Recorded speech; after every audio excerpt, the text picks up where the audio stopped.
I'm live. Hey guys, welcome to Tuesday Night Live on a Wednesday.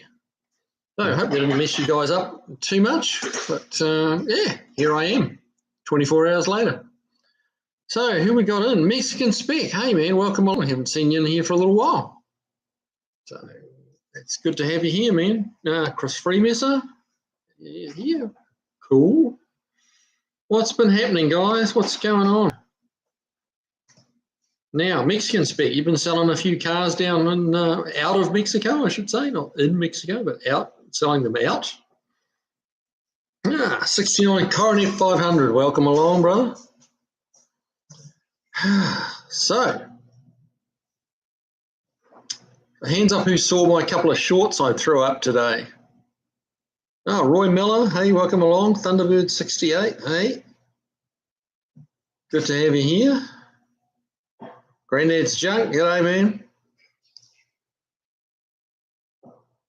How else have we got? Oh, right, Misfits. The short about the Mustang, yeah. That's that was a bit scary, wasn't it? That's just kind of trying to fall off. Yeah, and I was holding the phone, recording that at the same time as trying to wiggle it. And if you actually, when you grab the wheel with both hands and like tried to turn the wheel left and right, that tie rod link was moving like dramatically. It's yeah, I don't know how they were driving that. That was pretty wild.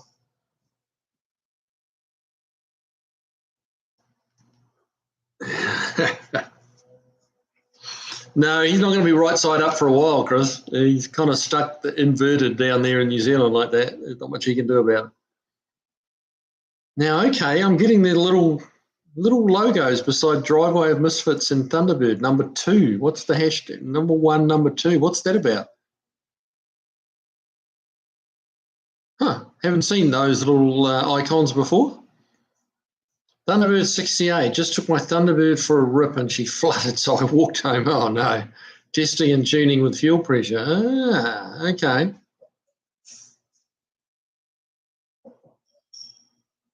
Mexican Spec, sorry Kiwi, Buff Del Campo has a live at the same time and I have to moderate that one. Oh, fair enough, man. Yeah, I mean, you can't, the amount of people doing lives now, I'm always, you're going to clash with somebody. So, but hey, I'm glad it worked out and you've dropped in. So it's very cool.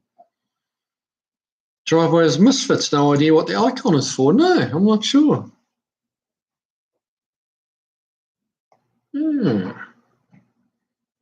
So how Thunderbird 68? How is that thing going, man?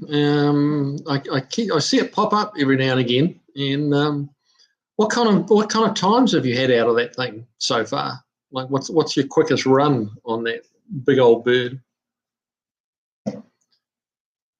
Stray Bullet, hey man, welcome along.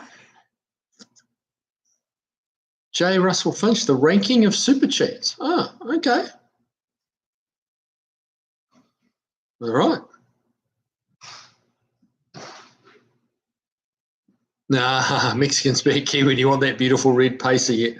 Oh, mate, I'm trying to sell some cars, not buy more, although that Pontiac that arrived this morning, if that was available, that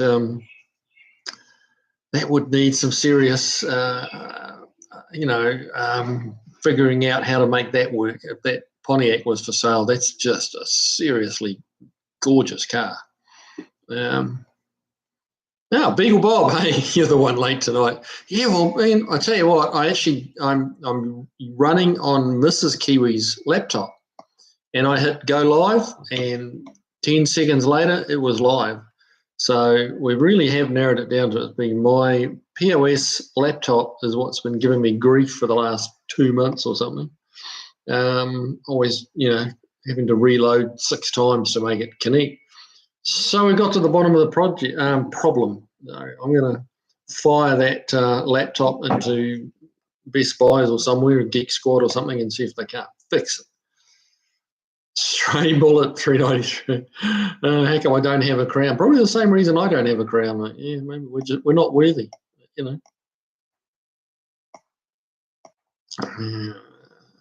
Now, where are we up to? Driveway of Misfits. Was stunned to see an early VW Vanagon in my neighbourhood yesterday. Makes me want one just a wee bit more. Yeah, yeah, they're cool. They're cool.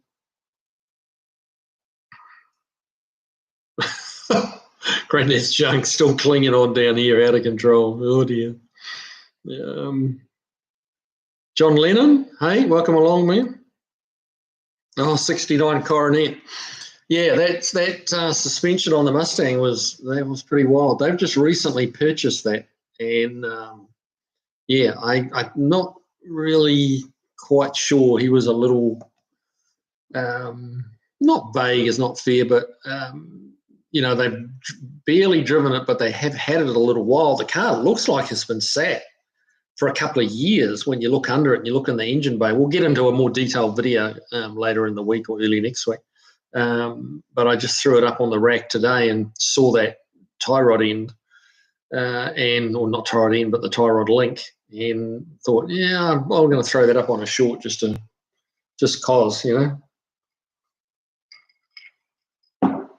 But yeah, that was amazing to think people have been driving around on that, and yeah, that was just wiggling it with one hand. You imagine how much that's going to flex and try and brake.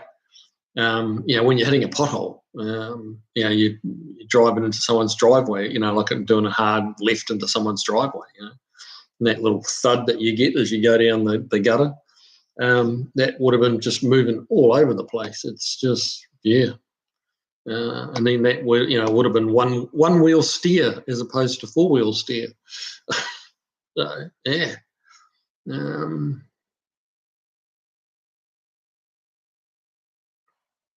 Thunderbird 68. I haven't run it yet. You may be confusing me with the other Thunderbird. Oh, I am, but I'm sorry. Yes.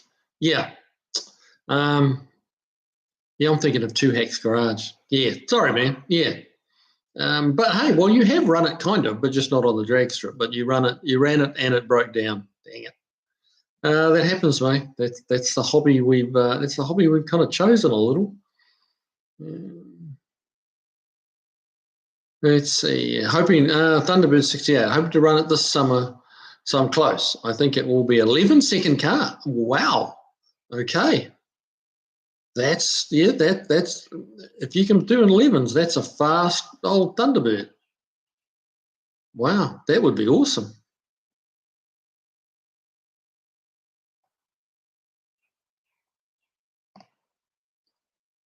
Now, hang on. I shot down the page a little bit. Okay, driveway of misfits. What kind of POS laptop do you have? It's an HP Envy. I think. Hang on. It is. It is. HP. Where's it gone? Where am I looking at? HP Envy. And yeah, it does have a bit of a hard life because it goes with me to work and it sits out there in all the dust and the extremes of temperatures and stuff like that. So it doesn't have the easiest life. It doesn't spend its days in a air-conditioned, dust-free environment like Wi-Fi's does. But yeah, so Chris Triumph, hello Kiwi bourbon time. It is indeed. Cheers, Sue.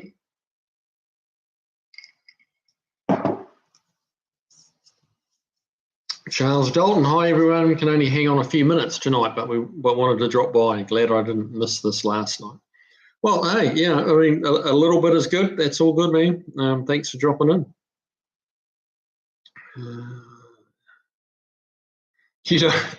Chris Freemesser, you don't want to take your laptop to Best Buys. That's like taking your 69 Mustang to Jiffy Lube. Well, okay. Well, where would you suggest, Chief? In Nashville, Franklin area, Tennessee. Beagle Bob, I ordered some shirts off last week off your Shopify. Okay, I'm going to have to go check that. Okay, I will check that one as soon as I get off the live tonight, brother. Jeff Hutchins, Kiwi, I can't watch your live on Tuesdays due to work. Glad to catch you on a Wednesday. Oh, well, hey, man, glad you could drop in. Yeah, it's a tough one. It's trying to have the right night for everybody. Just it's just never going to happen. You can just nominate a night and stick with it, kind of thing. Stray bullet, I apparently don't have enough XPs to have a crown. Oh, there you go. Charles Dalton, home PCs. Costco has good prices on decent systems. More importantly, they really stand behind their extended warranty. If your current system won't support Windows 11, worth a look. The laptop does support Windows 11, but it's just, I mean, it's a weird thing. The thing works like just fine. It doesn't really do anything wrong other than it won't go live on a live stream. And I really didn't think it was the laptop, because it's like it does everything else. All my bookkeeping's done on it. All the YouTube uploads and downloads and all that, fussing about. It's all done on that laptop, and it never misses a beat. But yeah, ask it to go live on a Tuesday night, and I don't know. It does not want to do it. It really doesn't want to do it. Yeah, it's a little weird. Chris Triumph, of all of my Mustangs, the 70 was the best looking. Yeah, that 6970 shape is probably my favourite shape of Mustang. And I have to, not to deliberately disagree with you, but I like the 69 purely, really, because of the scoops in the side on the rear quarters. It baffles me as to why they deleted those, for the newer, the 70 model. In my brain, it would have made more sense if the 69s didn't have them, and then they added them to the 70 to make it something more. But they took them away, and that really kind of threw me, I have to admit. That doesn't make a lot of sense to me.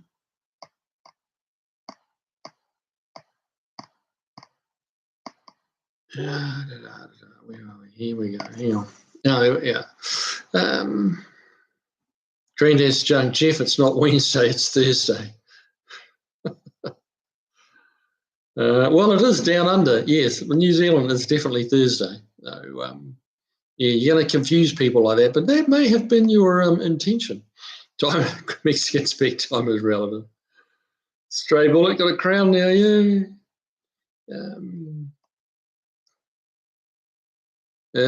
Driveway of Misfits, is the wife's laptop also an HP? Yes, it is. It is also an HP Envy. It's just HP Envy X360. It's a little bit smaller, just like a couple of inches smaller, I think, on the screen size. But yeah, but she's having trouble with that. Like with this one, well, the computer's all right, but the battery is toast on it. Like it has to be plugged in full time, because it'll last literally about 30 seconds on the battery, which is really just not at all. Straight bullet, it's gone. Josh Homan, hey man, welcome along. How you doing, brother? Now let me just scroll down here.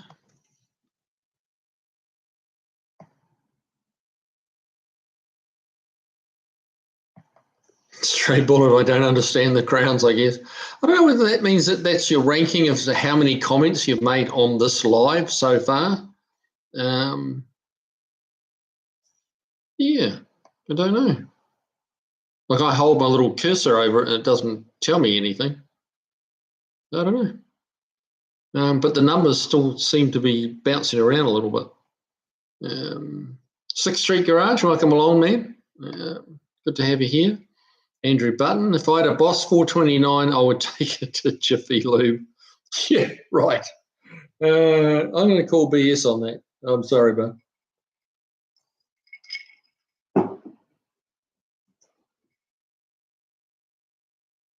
Granddad's junk. I live in the galaxy next door. Time flies here.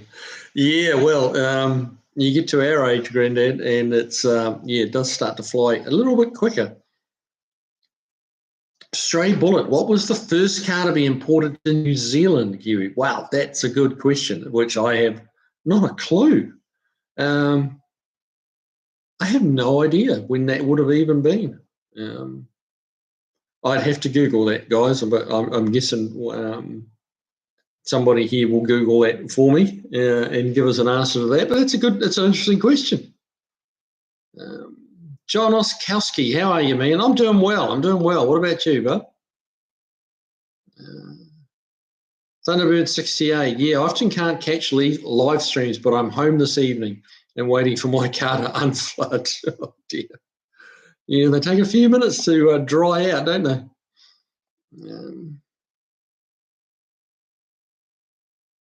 Mexican speak, maybe your laptop is on strike.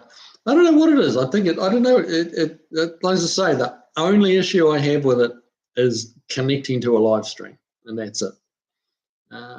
It connects to our home internet, as fast as you can turn it on. But as far as connecting to YouTube for a live, no, not happening. The laptop is being blamed for the backdrop. Yeah, I'm in the kitchen, the little dining room off the kitchen. So, no man cave, no little die-cast cars tonight, I'm afraid. I wasn't 100% sure this, I wasn't going to run into the same issues with this computer, but I didn't. So next week, I'll be all set up down in the man cave on Tuesday, and we should be good to go.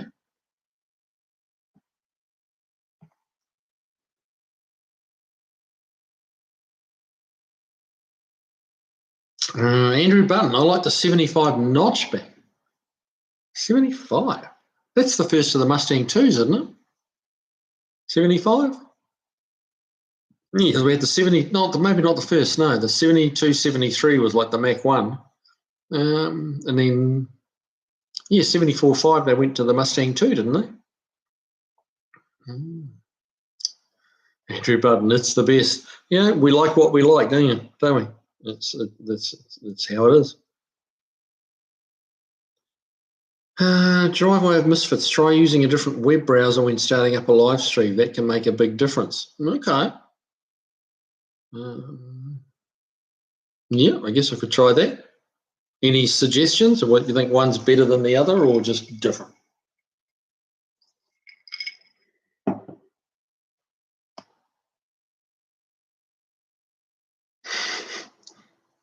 Mexican speak. Andrew Button's sarcasm doesn't come across well in the printed word.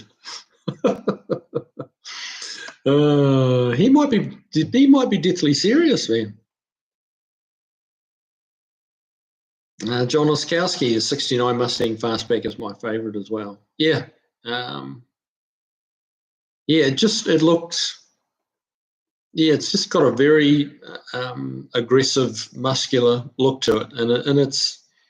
There's no denying the genes. It's not wildly dissimilar to the 67.8, but in my opinion, it's an improvement without a doubt.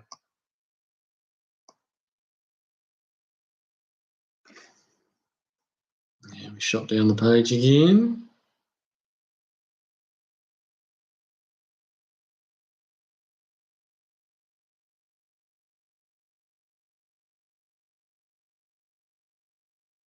Hang on, where am I up to? Yeah.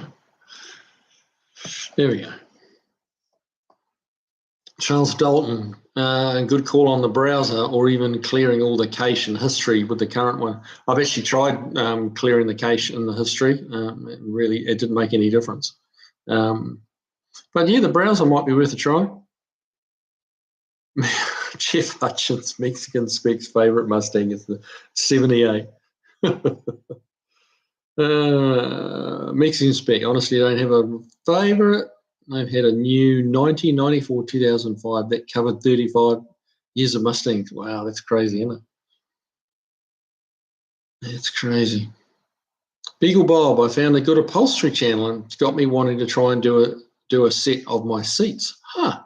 Okay.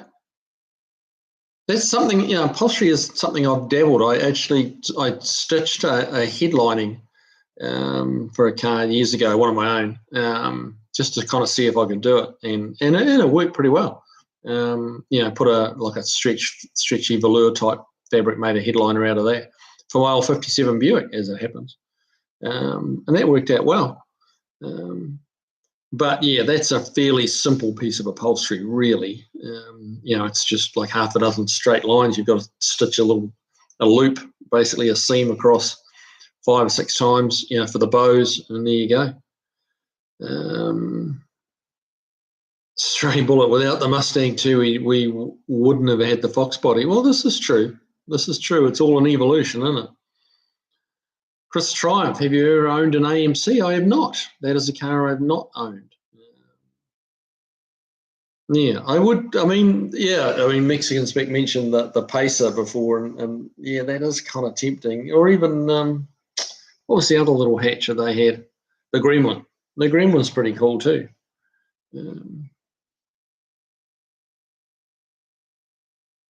Driveway of Misfits. As someone who's worked in IT for way too long, you might want to think about buying a Dell next time around. Okay.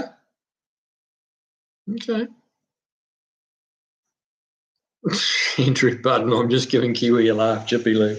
Oh, exactly. Yeah. Man, I saw a picture, or like what do they call it? A reel, whatever they call it, meme. And it was an overhead view of a Jiffy Lube, and you could see the oil trail coming out. They had the lane markings around the building, and you could see the arrows on the road and on the driveway, and the trail of oil, like a big heavy trail of oil coming out of the outdoor and heading around, back to head towards the road at the front, kind of like a drive-through sort of restaurant almost in a way. And they didn't make it to the road. They didn't make it back out onto the street, and the car stopped and the trail of oil stopped, and it was like, oops. But yeah, someone had, I don't know, they pumped a lot. It emptied its oil pan in 150 yards, something like that. So yeah, it wasn't really, you couldn't really call that a leak. That's a little more than a leak, but I guess they either didn't put the oil filter on or barely put it on. It was a mess. Right, let's get down these comments. Charles Dalton, if you click on the crown, it doesn't indeed show rankings for how many chats in this thread. I've never seen this before. No, it's new to me too, but okay, I'm clicking on it. Maybe it shows different at your end, but I'm clicking on it and it's doing nothing. Not a thing.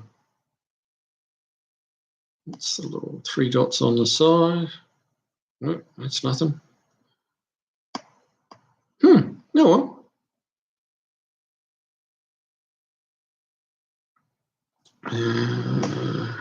Mexican Spec does nothing when I click on it. That's weird. Maybe we should have Dell computers. I don't know. But no, it's definitely doing nothing.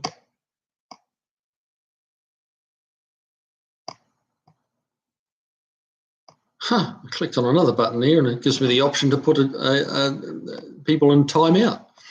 Well, I wasn't planning on doing that to any of you guys, but it's like, I can think of some people I would like to put in timeout, but yeah, that's another story.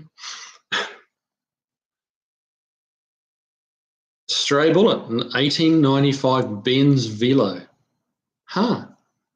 So was that imported into New Zealand in 1895, or that was just the model of the first car that when it was imported?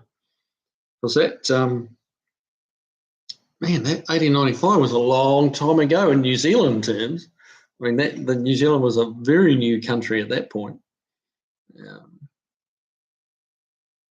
John Lennon, I wouldn't take a wheelbarrow to Jiffy Lube. Yeah. Well, I mean, you could, and then watch how long it takes them to find the drain plug. That would be fun.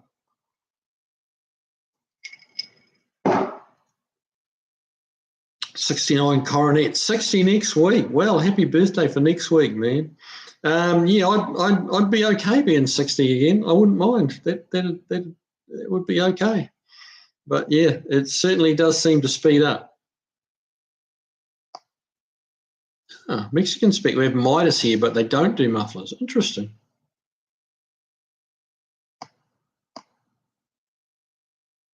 Charles Dalton. I'm on my tablet using the app. PC might have a different interface features. Well, it would appear so. Oh, well, we figured out. Straight bullet. Beagle Bob stole my crown. What about the likes? See, if you put likes, that might help your crown too. You see, you guys have got to hit the like button, assuming you're enjoying yourselves. We've only got 18 likes so far, so hit that like button, and that just helps everything. So yeah, Mexican spec. Every man cave needs a pacer, Kiwi. You're absolutely right. I'd love to have one, but yeah, it's yeah. There's so many cars. So many cars, but yeah, there's just something that tickles my fancy, so to speak, about the Pacer, just because it is so brutally ugly. But I haven't even told Mrs. Kiwi I tried to buy that Pontiac this morning, but yeah, that wasn't a happening thing. But I'll tell you what, if he said, yes, it's for sale, yeah, that'd have been some serious juggling going on and bargaining and, yeah, to try and make that happen. That is, I mean, wait for the videos. I'll get into that car a bit more. I'm not doing much to it, but yeah, that's worth a full video, because it's one of those cars. If you stumble across it, like, you need to buy it. It's that good that, like, even if it's not the exact car you want, like, you just don't get them in that condition. And that's what I've figured out over the years. If you stumble on one in that kind of condition, just figure it out and buy it, and then work out the details later. But you need to, those cars are, literally like a needle in a haystack these days. There's so few around like that, and you just got to buy them. And that's why I said to the guy, this thing's for sale, I'll buy it, because it's that good a car. And I do like, the bonus was, it's like, I love that body style too, that huge two-door hardtop. I think it's just awesome. Mexican spec. 74 was the first Mustang too. Yeah, I thought it was. 74, 5, yeah. Some of the years were slightly different over in the NZ, but yeah, I think that was the first production year. I think we probably didn't see him until 75. Jeff Hutchins, Meg spec. My favourite is Fox Bodies 05 up. Never liked Mustang 2s, not alone. Or the 94 to whatever. My mum had a 94, she loved it. Never found anything. I never found anything TO like. To each his own. Exactly, yeah. Thunderbird 68, I like the 73 fastback Mustangs. Yeah, that's probably one of my least favourite Mustangs. Yeah. But Thunderbird, stick to your guns. That's your favourite Mustang. That you're 100% right. Don't let anyone tell you that it's not. I'm just, yeah. Yeah, I mean, I own a 66, and my favourite's a 69. So go figure. What do we got? Andrew Button. No, just giving him the business. Mustang 2s, ill-conceived. 65 fastback is the most beautiful of all the Stangs. Yeah, well, there you go. It's certainly it'll go down in history as one of the cars of the muscle car era. It truly is the one that started the muscle car era in earnest. There was a few muscle cars previous to 64 when they launched, but yeah, the Mustang just took the world by storm, really. Mexican spec. When the 94 came out, I had to have one. So I bought a white-on-white grey GT convertible 5-speed. I had the only one around for a while. That'd be a nice car, man. That'd be a nice car. Chris Freemasser, Kiwi, I'll send you an email about the computer stuff, so as not to turn this into a computer live stream. Okay, man. Hey, I appreciate all input. I mean, that's like, yeah, you're obviously a good man to ask about computers, but I am like the worst. So, remembering that you're kind of dealing with a computer illiterate sort of cretin when it comes to computers. So keep that in mind, and I don't do anything too exotic or too fancy with them because I'm not too exotic or fancy, Mexican speak, you can't see out the back though. Well, that's true. That's very true. That's okay. I never do anyway. What's behind me is of no importance, right? Isn't that how it went?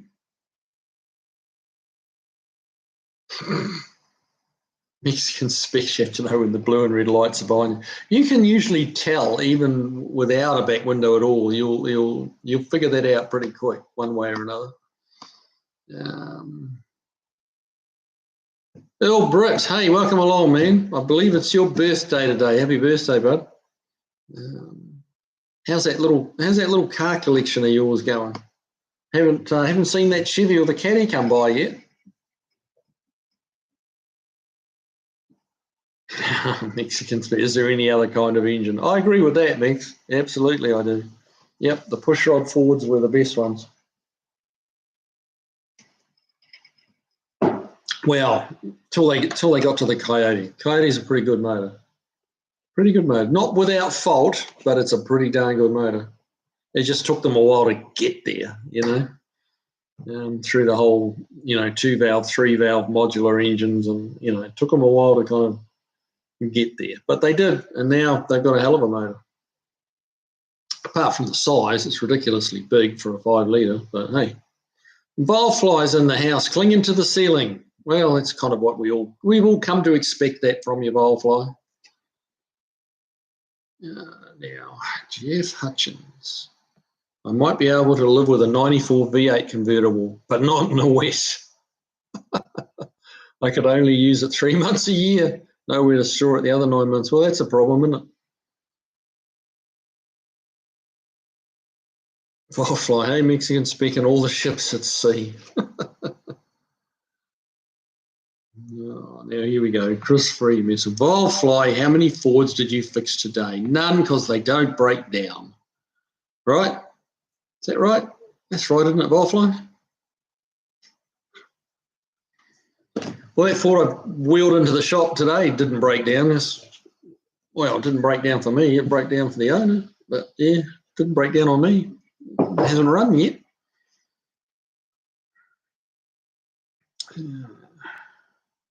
Mexican speak. On that note, I drove to Salt Lake City to buy some cars. I then drove it to my place in Ontario, Oregon. This was in December. That was a trick getting it to move. Yeah, I'll bet. Wow.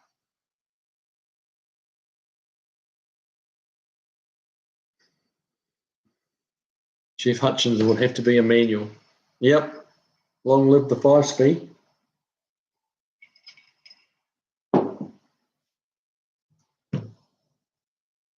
Volfly, no Fords today, but one Acura, one 2015 Challenger 3.6, both with cam issues.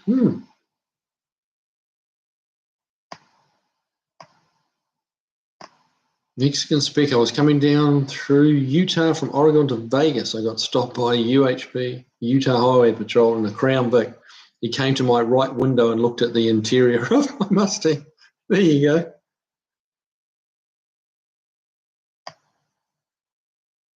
Driveway misfits, Pentastar cam problems, strike again. There you go. Andrew Button. Jiffy Lube, oil filter tightening is an extra charge, some decline. Yes, well, only once, huh?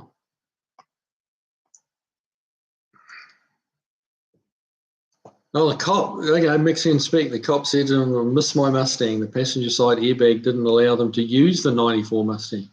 Huh. So what was that about? Did it not switch off when there was no one sat in the seat? Were they just like, why would they not let them use it because of the passenger side airbag? Or was that all the paraphernalia they've got? Oh, well, did they have computers back then? Yeah, tell me about that. What was that about?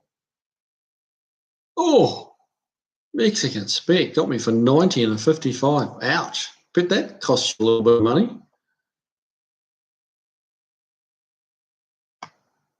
Valve flight. Basically, the thin oil is letting the needle bearings wear out of the roller rocker arms. So much for thin oil being better. Yeah. Yeah, that's interesting. Well, yeah.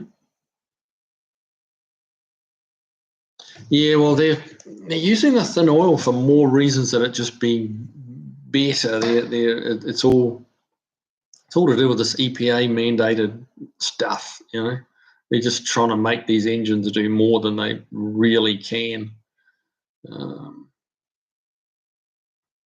They really have been getting too complicated. Drive-Over Misfits. Speaking of putting people in time out, what's Kev been up to this week? He was actually in a video. We popped him in a video, just the last one I put up, which was a week ago, admittedly, or just over. I've got another couple of videos in the can, so I'll start dribbling those out. I'll put one out tomorrow night, so watch out for that. That'll be the El Camino, not the El Camino, the Ranchero. The wrap up on that, like converting just a little how-to on changing them over to electronic ignition, and the road test on that one. That's a neat little truck, man, that Ranchero. It was a lovely drive today, driving that thing around the lap. So yeah, watch out for that one. It was a good one.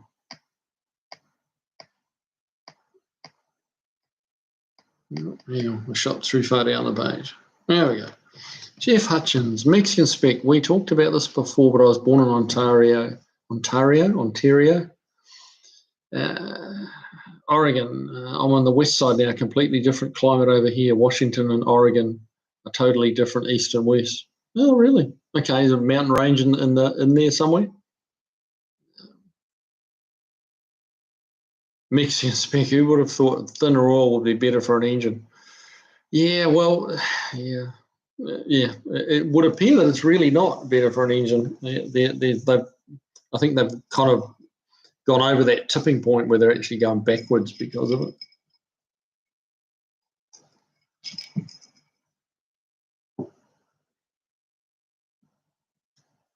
Junk removal, Orange County, California. Okay.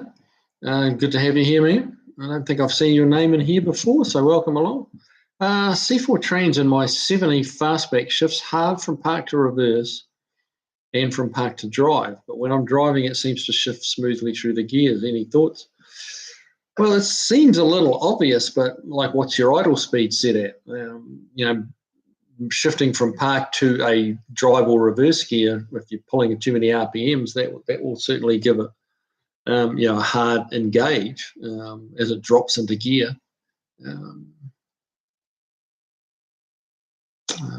Yeah, that's about all I could. Yeah, check your idle speed. Make sure it's not idling too high. You probably don't really want it much over about 800 at an idle. Depending a little bit on the stall, but I'm assuming you'd have a stock stall converter. So yeah, check your idle speed, man. Around 750, 800. And sometimes you get away with a little bit more, and that when you put it at a drive, that'll bring it back to 758, just depending on the vehicle.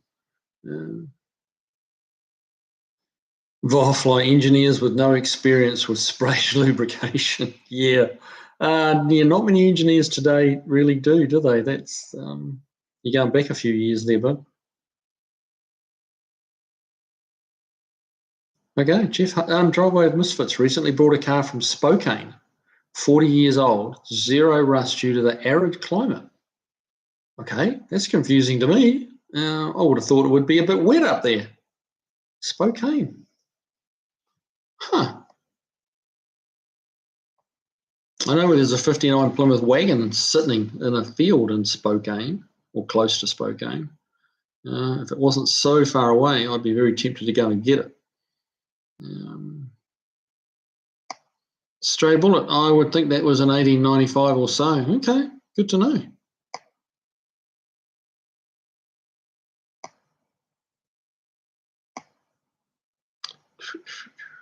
Mexican spec.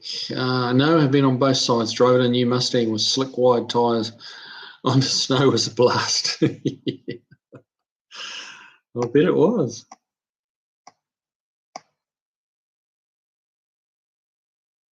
Straight bullet. It probably didn't take long to fly the 1895 Benz to New Zealand. Yeah.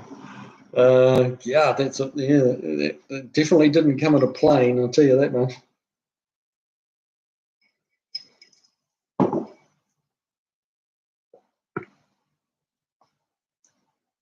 Granddad's shark. That's very surprising. Captain Cook must have brought it over on his second voyage.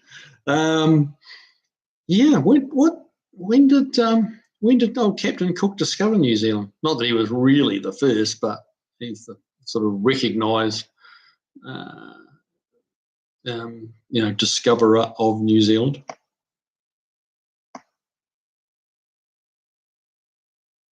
Mexicans speak, well, have you seen this pacer? It was a well done restoration. Yeah, I remember looking at the pictures of that car, and it was a pretty nice car.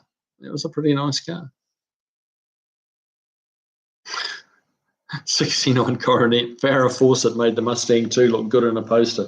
Well, she could have made most things look good, really. Let's be honest, but I guess that's where you were going with that one.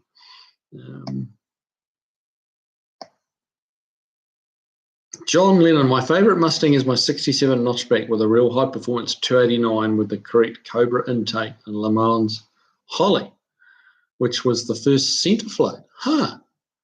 Okay. Yeah, this a healthy little 289 in a Mustang, and an early Mustang, is just a great combination. The car's well balanced. The engine revs like a race car should. I do like, big torquey motors, but if you're talking about a race car, like something that's, nimble and agile and just something you can really play with, they need to rev. And a 289 will rev.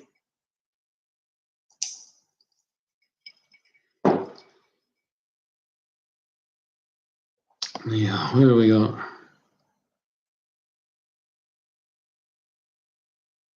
Granddad's Drive Over Misfits. Didn't he get killed visiting Tahiti? He did. Well, I'm not sure whether it was Tahiti, but he did get killed on one of his voyages around the place, on one of the islands, and it could well have been Tahiti. My memory's not quite that good, but I do remember, learning about it in school. I do remember he met a sticky end, as they would have said back in England. He didn't just grow old gracefully and fade away. He was taken out.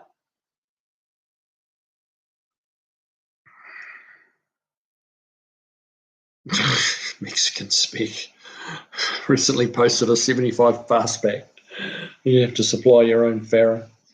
Yeah, that's a tough one.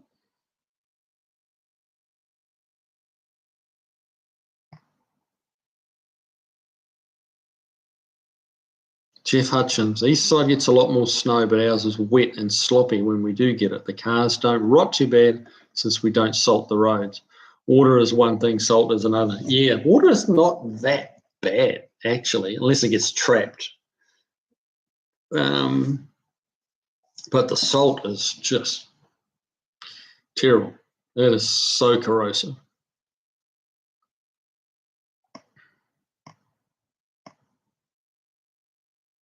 Andrew Button, my uncle bought a new Mustang 2 fastback in 78 compared to the Fiat 1280 he had previously. It was a cool car. V6 4-speed with a deluxe interior. For the time, it was not that bad, honestly. Okay.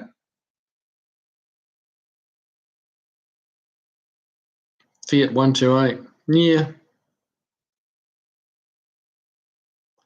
Yeah. I mean, they made a lot of them. The Mustang 2 is just unloved. I'm not really sure why.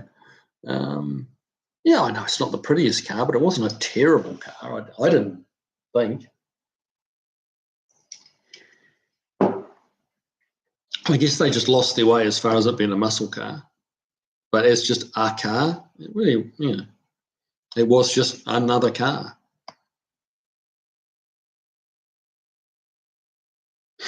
Mexican spec. It rains so much over there, people get used to it. Yeah, well, New Zealand's a bit like that too, man. In Vegas, if it rains, the city just stops. Yeah. Yeah, I've never been in. I've been to Vegas a few times, but I have never been there when it's raining. But I imagine it would be like that. Andrew Button, I've owned every generation of Mustang other than 2, and the early ones are the most charming as far as I can tell. Fair enough. Fair enough.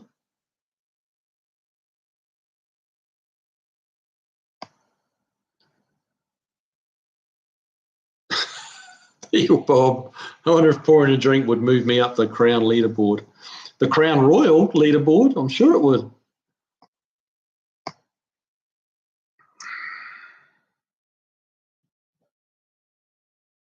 Driveway of Misfits, 71 Mustang Mach 1. I appear to be the only person who loves how those look. Yeah, yeah. They're not. They're just not. And Chris, I'm really genuinely not trying to say you're wrong, because if you like them, you like them. But when you look at the resale values on them, how much you can pick up one for, it's kind of like the masses have spoken, which doesn't mean the masses are right. I mean, the masses hated the winged Superbird, the winged Mopars, didn't they? They couldn't get rid of those. Nobody liked them. They sure as hell like them now. But yeah, the resale is just not as strong as like any of the earlier fastbacks. Any of the early ones, that is probably the least valuable of the fastbacks. From 64 to 72. Yeah. But as they say, every dog has its day, and the 69s were, how long ago? 10, 12 years ago, were not as popular as they are now. Everyone was all about the 67, 68 Mustangs. And I feel like the 65 6s have come back a little bit after being, like, everyone just got like hyper focused on the 67, 68s. And the 65 6s have sort of come back a bit, and the 69 70s have improved a lot. And I think it's a matter of time till the 71 72s start creeping up in value. Mexican spec. Every Mexican Mustang came with a V8 engine from 64.5 to 84, including the 74 model. Huh. So they didn't have six bangers even in the early ones, like the 5s and 6s. Interesting. Just wasn't a thing in Mexico.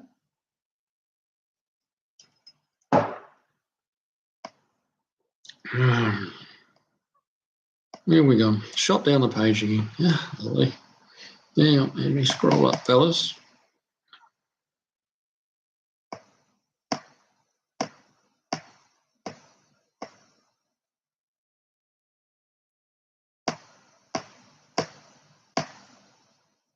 Wow, that shot down a long way. Where are we up to? Hang on. Wow, that went for miles. I didn't realise I got so far behind.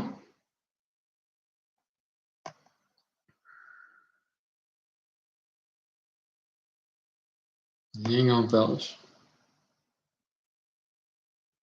Wow. Thought I'd nearly caught up, but I really haven't.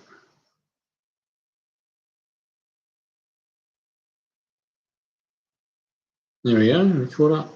Vol Flight's pork chop night. I hit mine with brown sugar and cinnamon. We'll see how it works. Brown sugar and cinnamon. Interesting choice. Sounds pretty good. Yeah. What have we got? Mexican spec. People on the Mustang 2 Facebook groups don't believe me. The 74 Mexican Mustang 2 came with the V8.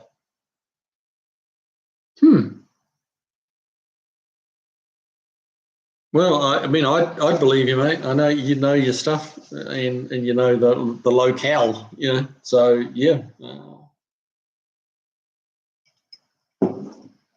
Yeah, I guess the Mustang thing was, it was a four banger for the most part, wasn't it? But yeah, certainly V8s have been put in them.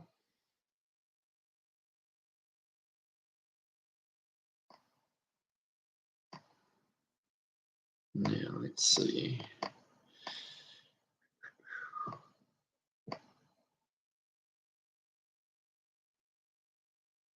Andrew Button, the 71 Mustang is a good-looking car from the outside, but compared to the 70, the instrument cluster is painfully bad. Huh. Never really thought about that. Not that I've sat in too many of them, but not really thought about the gauges too much. Eagle Bob. I can never tell if Firefly is talking to himself or to the stream. Yeah, well, we may never know the answer to that, man. We may never know. Well, we're turning it, Firefly, we're turning into a cooking show here. You're getting very fancy. I'll be caramelising the chops with a torch at first before I put them in the pan. Very nice, very fancy.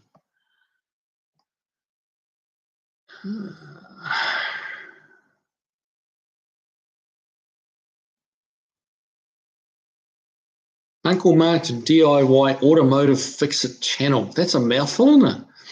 I've owned hundreds of cars, all different brands too, but never owned a Mustang. My buddy has a 70 Mach 1 351. It was his first car.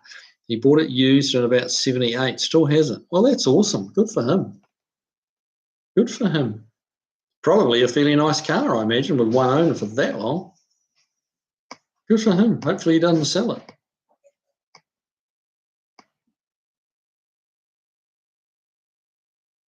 Andrew Button, Bonges like bathing spark plugs. Yes, they do. They do. Stray Bullet, the 2000 Cobra R engine was pretty good for a pre-Coyote engine. Oh, absolutely it was, and that was really the precursor to the Coyote. I think they took a lot of that knowledge they learned from that engine and put it into the Coyote.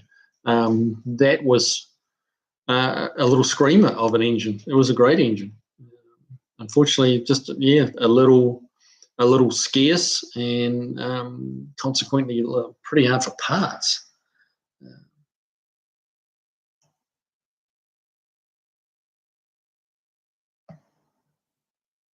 Volfly, the spark plug inserts for the modular engines are now stainless and very permanent. Yeah, well, I knew they had fixes for it, but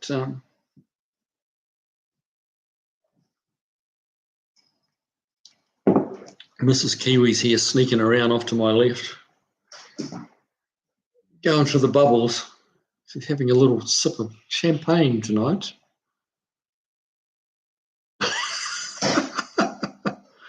She just waved at me, friendly like.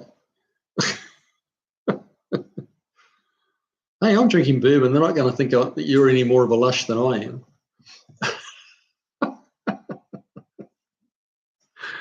Here we go. Granddad's junk. I'd be eating pork chops with tomato sauce and the apple sauce on the Weet-Bix and whipped cream. Yum, yum. Oh, see, you can see the fridge door opening there. See, it's true. Don't worry about it.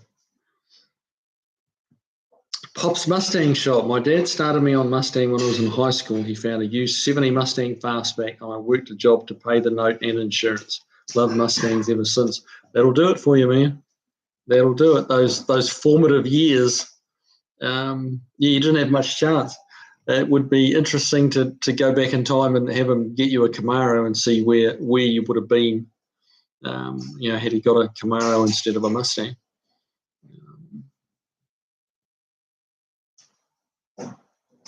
Jeff Hutchins, I know overhead cam motors are better, but I understand pushrod motors. Diesels are my true passion.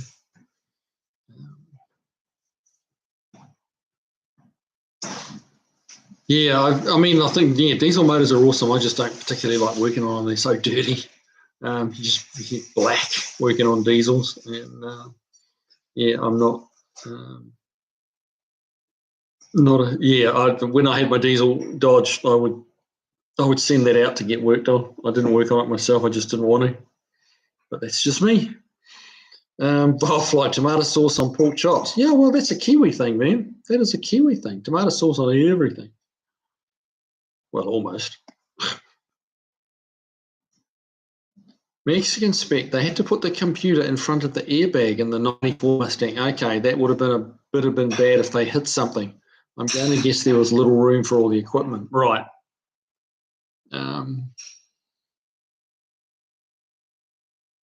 Okay, so the airbag didn't turn off like the more modern cars do when there's no weight sensed in the passenger seat. I guess not.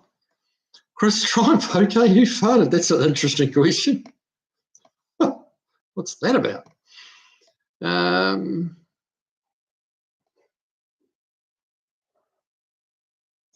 Stray bullet. They're trying to squeeze out 1 more mile per gallon. Exactly right, sir.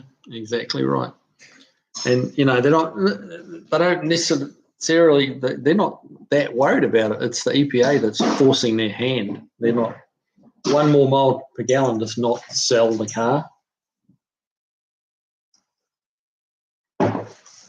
Might to a handful of people, but for the majority, a mile or 2 to the gallon does not make the decision as to whether they buy or they don't.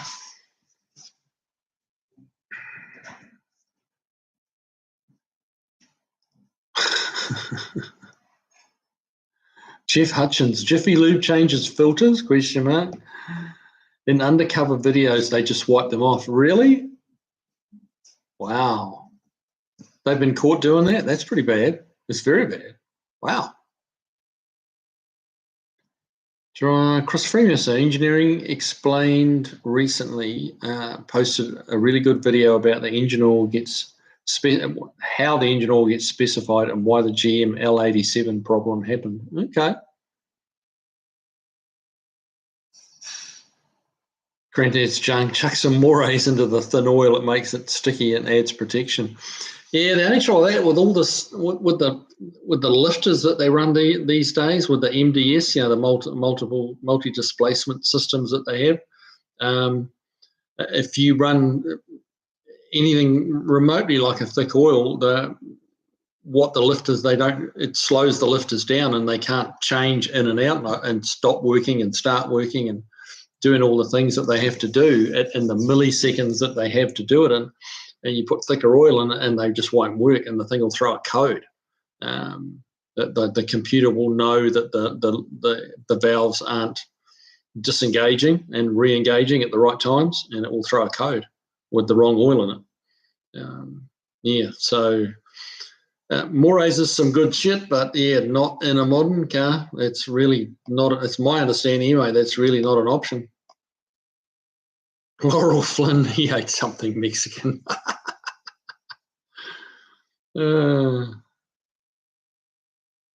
Andrew Button, how hard would it be to put an airbag steering wheel from a 90 and up Fox body into a Fairmont? Well, I mean, you've got to have the sensor that trips it as well. That would be tricky, in my opinion. Not that I know that much about airbags, but I do know the sensor. The location of the sensor is very critical, and that sensor is designed around the crumple zones and things like that, and even just the weight and mass of the car and that sort of thing. So there's a little bit of science in there, and I don't know. And how do you test it? Without crashing it. That's a tough one. I'm not convinced that that's a great idea, to be honest with you, bud.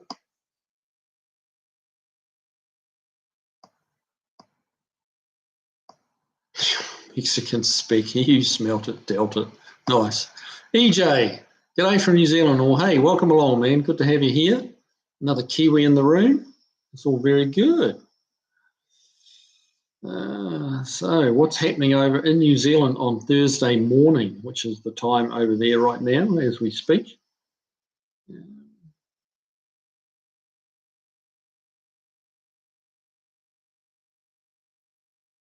Andrew Button, my T-bucket goes hard from park to reverse. This is because the torque converter is too tight. The car is light and the converter is too tight for a vehicle of that weight. That makes sense. Yep, that would do it.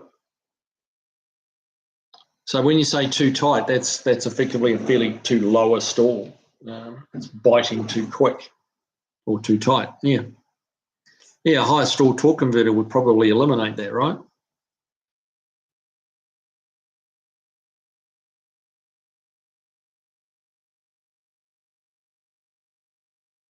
Carbide Jones. Hey, man, welcome along.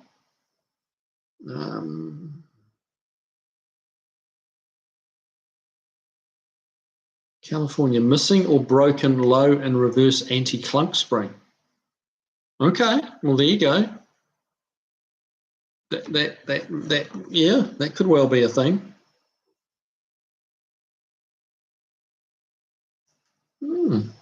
Good tip, Mr. Jones.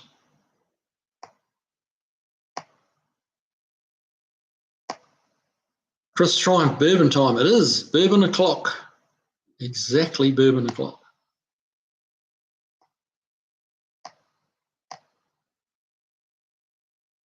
Jeff Hutchins, apparently switching to 0W40 from 020 is the fix for the 6.2 GM engine.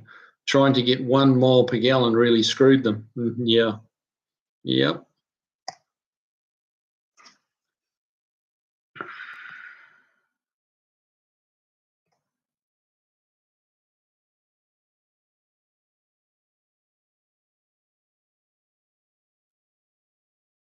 Yeah, where's it gone? Jeff Mexican speak. The 0 means it has the viscosity of water, right?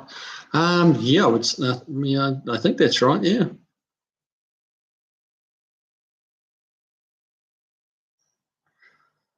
Chris Freemaster, the variants of the L87 used in the Corvette and Camaro specified 040 haven't had any issues.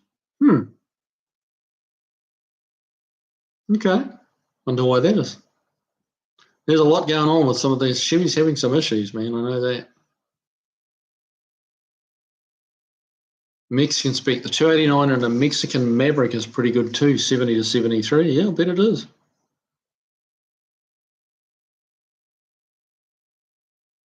Okay, Jeff Hutchins. A lot more strain on the truck SUV engines. Yeah, well, they pull more weight, don't they, than a Corvette. You don't see Corvettes towing too much, do you? Which, yeah, that's when the load really goes on, isn't it?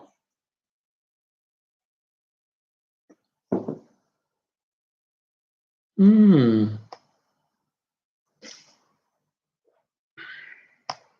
just trying to scroll down here. Uncle Mark's DIY Fix-It channel. Yes, GM engine strain. Glad I don't have one at the moment. Yeah. Yeah, they're having mass failures, apparently. Oh, does this thing keep jamming?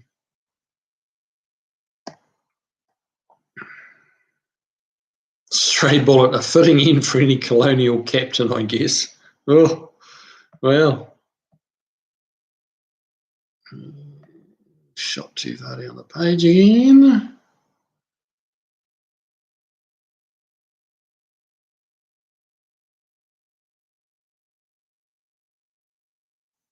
Where are we on? I've lost you guys.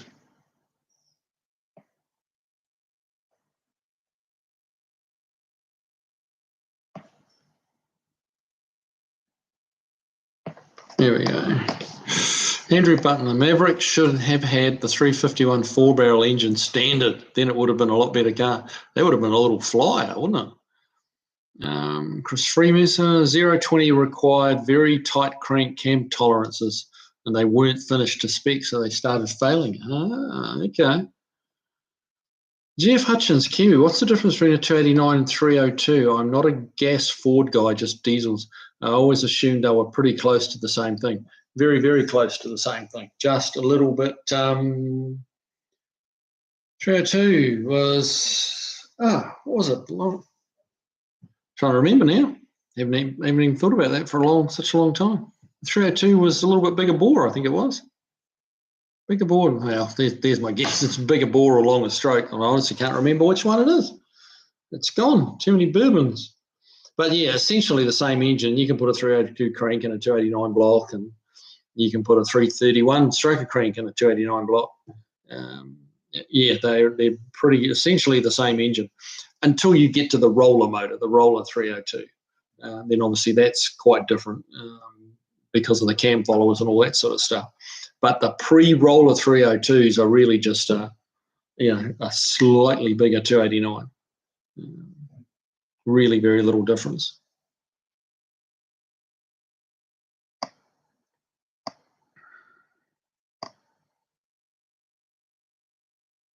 Mexican spec, the Maverick was an economy car in the US. Yes, it was. In Mexico, it was the muscle car to have. Huh, that's cool. Chris Triumph, Kiwi, will you slap Mustang body panels on the Falcon U? No, I will not. No, I will not. That would spoil it.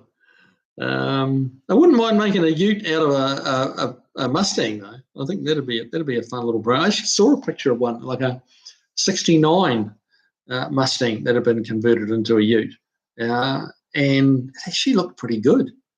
I don't know. I've seen the 65s and 6s converted into Utes, and they don't quite look right.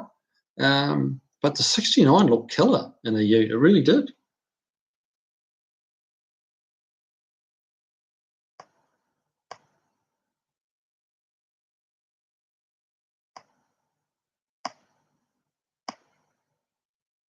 Andrew Button, the 302 was a 4-inch bore by 3-inch stroke. 289 had the smaller bore, same stroke. Yeah, that was my first guess, and then I was second guessing myself. Yeah, a little bit bigger in the bore for the 302. But yeah, it's only a small amount. Small amount. It doesn't take a lot really to get 13 cubic inches, you know.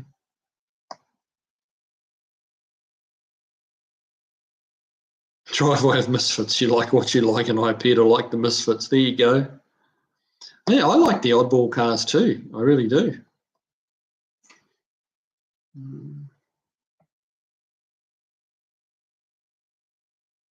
Yeah, shut down the page again.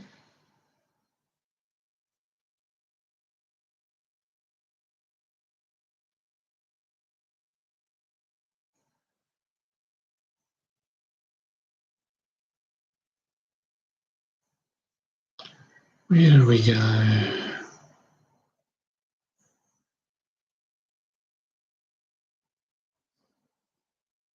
Man, this thing shoots down the page. It really does shoot down the page.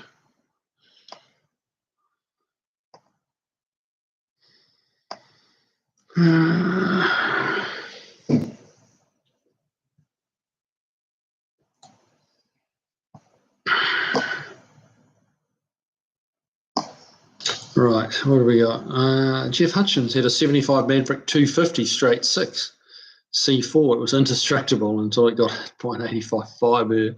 Ouch. In the front driver's side. Still drove home and its new home when sold. Good Lord, really? At 50 mile an hour. Wow. That's pretty impressive. Granddad's junk. The Wii 221 are hard to find now. The stock car guys have used them in the 80s, blew them all up. Yeah. That was a little screamer of an engine, the 221. Just the baby brother of the 260 even. You know, people kind of refer to the 260 as being the baby, but actually the 221 was. Max Level, hello man, how you doing? Hello Kiwi, are you familiar with the winter custom of doing donuts in the snow? Oh yeah, absolutely, yes. Done a few of those. Done in the car park outside work. That's a lot of fun. Done a couple of donuts in the dry too outside work, but hey. 2.79 a gallon, mate. I filled up the old blue yesterday for $2.58 a gallon. So yeah, it's that was pretty cheap. Around me, it's more $3.20 to $3.50, but I was down in Colombia, and yeah, $2.58. So it's like 90 cents cheaper than the gas station, the closest gas station to me. Yeah, it's 90 cents. That's a lot per gallon cheaper for driving 20 miles. Chris Triumph bourbon time. Are you encouraging me, or are you having another bourbon? But yeah, cheers, mate. Volfly, be right back. Fixing chops. There you go. Priorities, mate. Priorities. Lower Man's Vintage Garage got out from under the 60. Hello all. Hey, good to see you, man. Or have you here?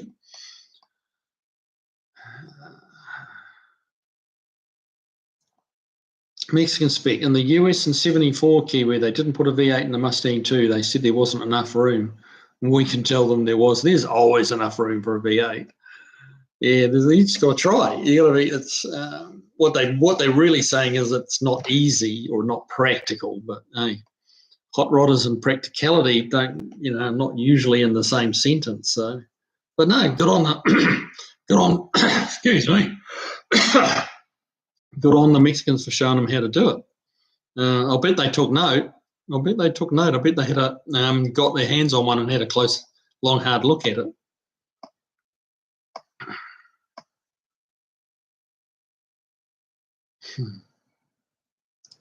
Stray bullet, if you ever change the spark plugs on a V8 Mustang 2 or Maverick, it's understandable. Right. Not much width there, huh? I mean, if you ever tried to change the plugs on a big block Mustang 2, an early one, that's just a horror story. Josh Homan, good evening, sir. Mexican spec. Yes, it is tight. They had to lengthen the front of the Mustang in 75 for the V8. They stuffed it in there in Mexico in 74. Yeah, where there's a will, there's a way, man.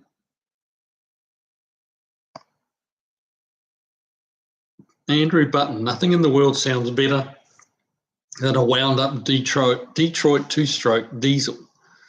I've never heard one.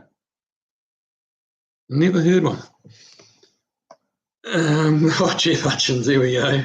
Calling out Mrs. Kiwi's drinking. You're going to pay for that later. Well, that's entirely possible, but I got broad shoulders, man. I can take it. Yeah.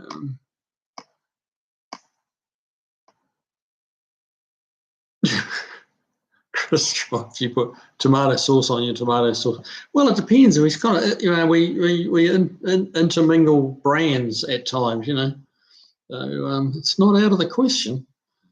TT, hey man, welcome along. Jeff Hutchins, no, my wife would put ketchup on the tomato sauce. I think it's her British-Italian heritage coming together. Oh, yeah. Andrew Button had a 327 and 69. It was multi-displacements. It was 7 cylinders sometimes. Yeah, the forerunner to MDS, you reckon, but Jeff R. How are you, man? Good to have you here. Thanks for moving the night. I had to work yesterday. Finally, winter and some rain in Adelaide. Well, yeah, it's not a permanent. Well, I don't think it's a permanent thing going to Wednesday, but hey. But, there's going to be people that from Tuesday nights that can't watch on a Wednesday night. So, how do you get it, to please everyone? That's the tricky bit. Barry Cooter, the D Tomaso P72 has a Ford Coyote engine with a 180-degree bundle of snakes headers. They sound amazing, like an F1 car. The D Tomaso P72 is a Ford Coyote. Was that a D Tomaso that's had a Coyote put into it? The bundle of snake headers, that would make it sound pretty amazing. That sounds like an awesome car. Anyway, yeah, Barry Coda. Yeah, good to have you here, brother. Stray bullet. I remember getting beaten by Cutlass Supreme by 7-cylinder 327 once. Well, yeah. 327 is a pretty good little engine. It's if we're going to get into not just the brand of the engine, but also the size, like of the small blocks, 327 was probably the pick of the small block Chevy.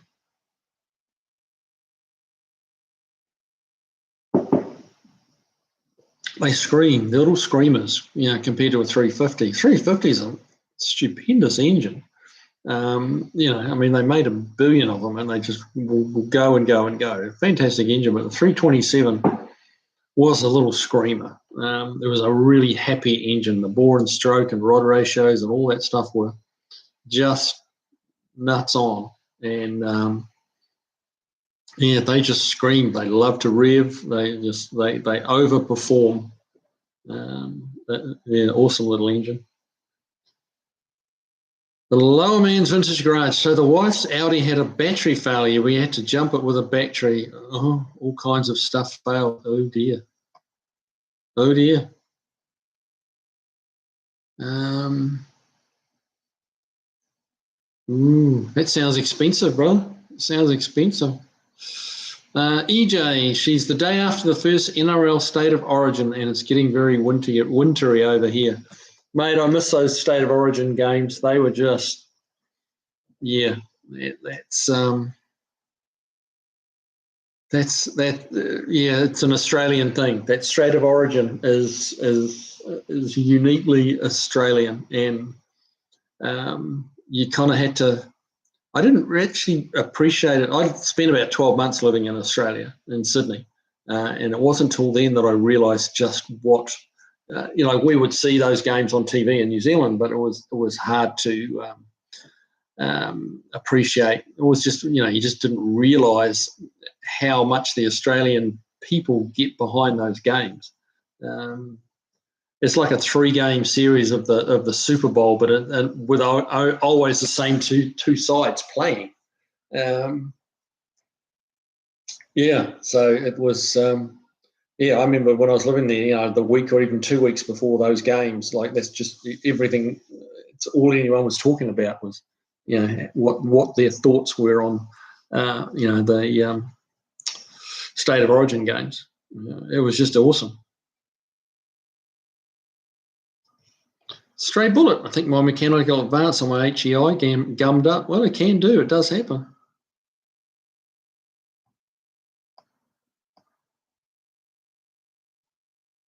I have a 318 with 2 good cylinders. Jeff Hutchins. Sorry, I have a 318 with 2 good cylinders on one side. Them 2 half cylinders on the same side. The other side has 4 good ones. It runs pretty good for a V2.5. Okay.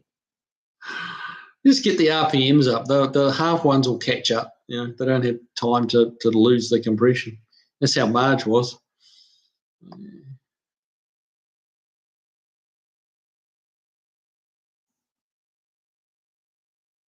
Straight bullet. That's the Audi life, lower man.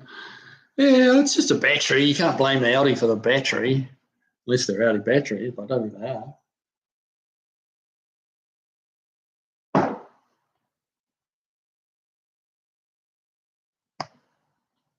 Josh Homan, probably none of those thin oils are any good. Honestly, Josh, I think it's application rather than the product. I don't think those lightweight oils are bad. I think they've probably had just as much, engineering and science put into them as the thicker oils. But, they're asking them to do too much, to do things they can't do. So I think it's. I don't think the oils are bad. I think it's bad applications. And really, what they're asking, what the manufacturers are asking the oil companies for, really can't be done. You can't have a thick oil that does what thin oil does, and you can't have a thin oil that does what thick oil does. They're just two different animals, and they're trying to bridge that gap. But yeah, they're just asking too much, I think. Driveway of misfits. Toyota hasn't had issues using Zero's W16, but that's because they can machine their engines to the tight specs needed for that thin oil to work. Yeah, that sounds fair, but I know Toyota are having a lot of trouble with engines. They're like replacing under warranty like 1 million or so engines that they've had all sorts of bearing issues. I believe, so I've been told, that it's they had a big issue with not cleaning out the oil galleries in the cranks correctly or thoroughly enough, and that has caused a massive number of failures because they just weren't cleaning, and then some of the engines were having little bits of swarf or grit or whatever you want to call it, in the oil journal or galleries, and then they're getting into the journals and taking out the engine. So yeah, I don't think that was particularly an oil thing. So, but 016 is, that's like, wow.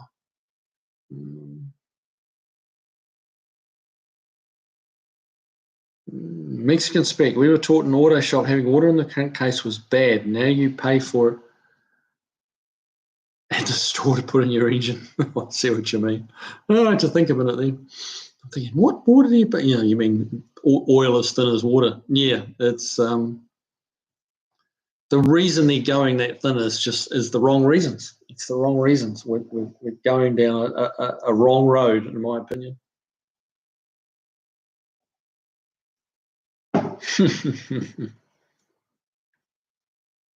TT, ice, baby. Yep, indeed. Josh Homan, Toyota actually knows what they're doing. Oh, well, there's a reason Toyota's number one worldwide. You can't love them or hate them. It doesn't really matter. They are number one in the world. And they're number one in the world not because of the color combinations on their interior. That's not why they're number one. They're number one because of their mechanical prowess and reliability. As a rule, they're still going to have issues. They're still going to have failures, but they're, arguably, certainly among the top very small handful of cars in the world. For what they do too, you can look at Bugattis or whatever and stuff like that, but they're just such small number specialty cars. But to actually make a car for the masses, which Toyota do, currently no one's doing it better.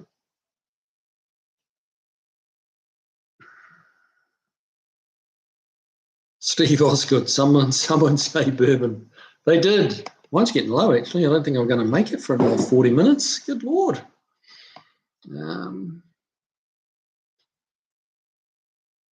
Granddad's Jake, the problem is they are overcomplicating a perfectly good engine design. Pack of idiots. That's why I try not going newer than 1980. Yeah, I agree with everything you're saying there, Granddad, except the pack of idiots. Their hands are getting forced by, the greenies, the EPA zealots. That's what I believe. I don't think there it is. Sure, they've made some mistakes, but they're just being forced to do too much with too little. I think idiots is a little hard. Certainly some of the engineers have done some idiotic things, putting starter motors under intake manifolds, and the list goes on. But what they're trying to achieve out of the valve train seems to me is the biggest problem. They're getting so fancy in the valve train, and partially to do with the MDS and partially to do with the variable valve timing and all that sort of stuff. They're making them so heavily complicated to get that extra mile per gallon.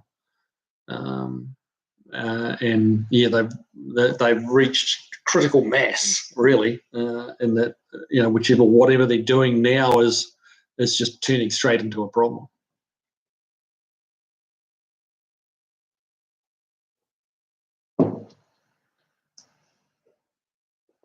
Jeff Hutchins, driveway, except for the new V6 turbo, it's been really bad, and haven't heard much about that one.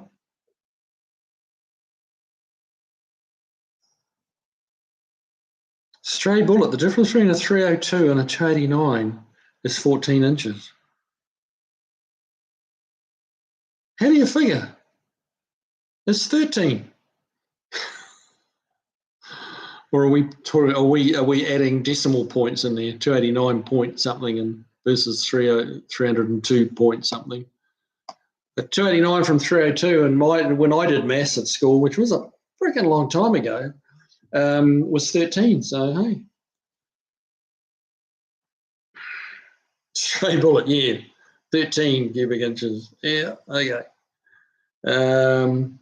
Helps if you read down a couple of posts, doesn't it?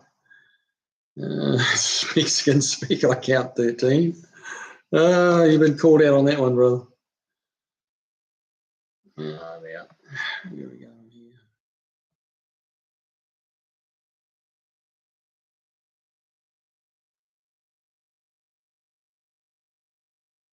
Hang on, what do we got here?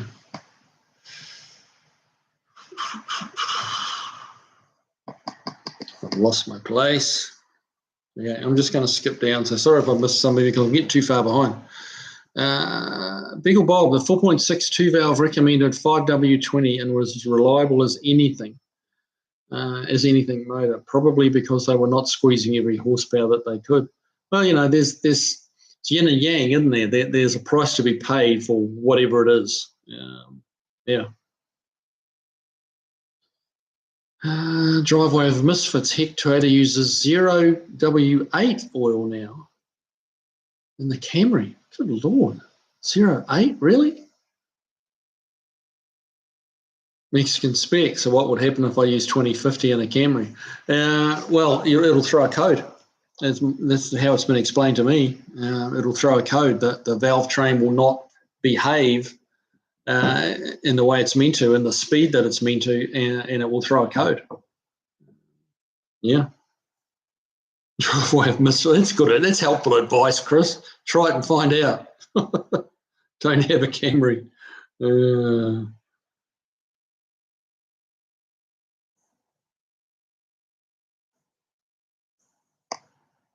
Barracuda, I had a VG Pacer Coupe, sold it well before the value shot up. Oh, that's a shame. Paintucation by Kevin Tates. Hey, Kev, how you doing, man? Good to have you here. Hey, if any of you guys have got paint questions, this is the man to ask. Paintucation by Kevin Tates. A very cool dude. That was got to spend the day with him yesterday, messing around with Old Blue. We were putting new front fenders on it, new front inner fenders and outer fenders, and the core support. So you need to watch out for that video. That'll be coming up on AMD's YouTube channel, which Kevin can probably drop the name in here. But yeah, that'll we had a good time. We had a good time yesterday, and Old Blue's sporting new black fenders and new zinc, not zinc. They're cool looking inner fenders, and nice stuff it was too. It all bolted together well. Done everything it's meant to do. So yeah, watch out for that video on AMD, and I'm sure there'll be some on Kevin's channel as well. And when I get a minute, I'll show you from my channel just what we've been getting up to as well. Mexican specs. We have plenty of Camrys here. I don't want one. Pretty solid car, but they don't kind of excite you, do they? A Toyota Camry is not an exciting car, but Toyota did design it to be exciting. So yeah.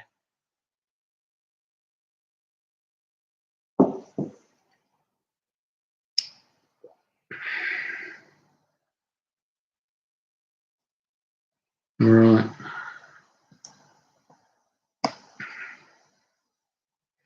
EJ, I just picked up what might possibly be my last daily ice driver, an LX470 non-VVTI, pretty rare in New Zealand. Yeah.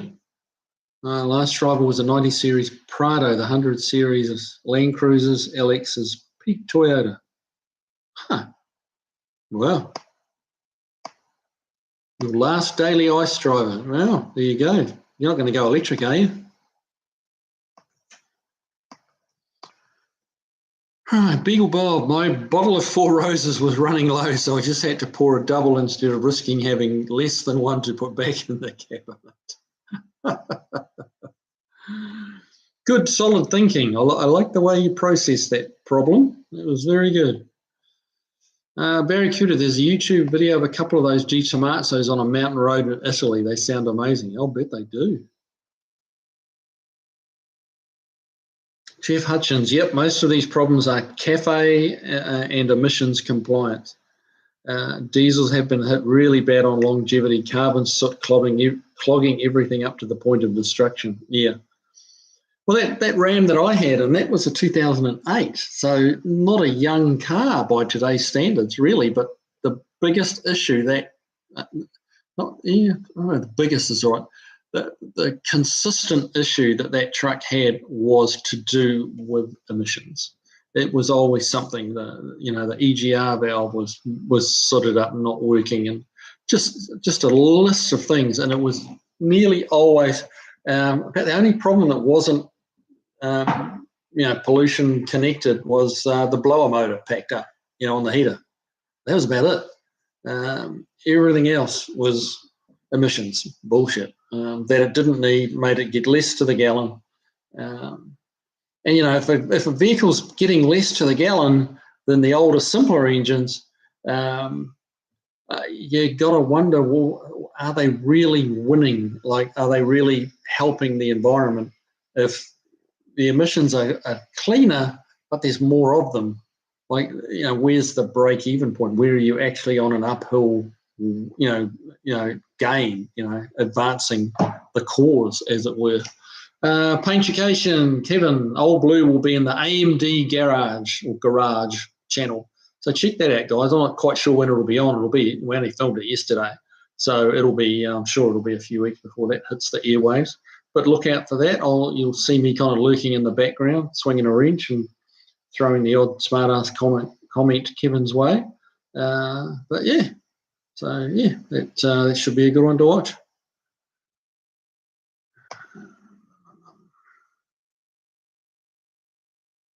Wildfly, okay, I lied about the pork chops. I had brined the chops in brown sugar and cinnamon. Okay, and salt and water mix, but it still turned out okay. Just needed more cinnamon. Forgot I prefabricated the pork chops. How do you prefabricate a pork chop? Oh dear. All right, hang on here, guys.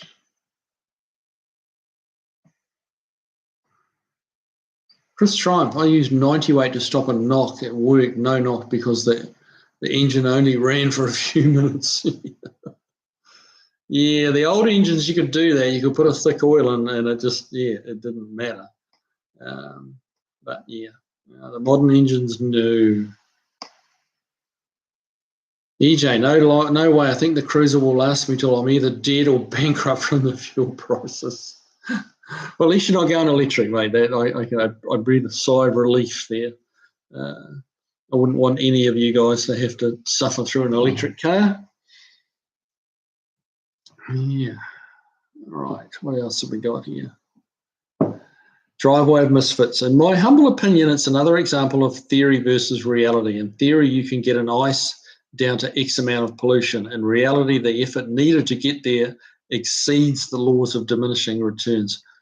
Mate, beautifully put. That's exactly right. That's very succinct, to the point, exactly correct answer. No, you've nailed it there, man. That's exactly what's going on.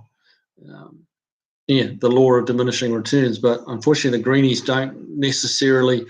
They check a lot of stuff, and and they push for a lot of things, but they tend to turn a blind eye to that law of diminishing returns. They don't care. As long as they get the numbers that they want to see in the right places and the right columns, they'll turn a blind eye to some of the other numbers that they should really be looking at as well. And somewhere there needs to be a balance, but yeah, they're missing the mark.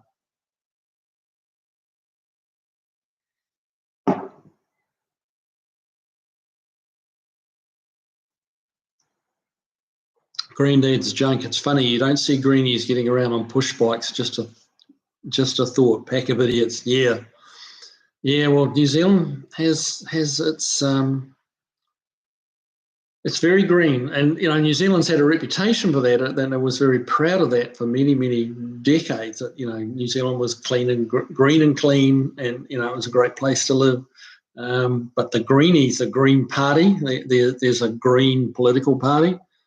And they're just zealots, man. They're just over the top, because like human beings make dirt, make issues. Like we can't be this zero impact species of creature. Like no matter what you do, we're always going to make an impact, especially when there's as many of us as there are. So yeah, but they get carried away, the greenies, big time.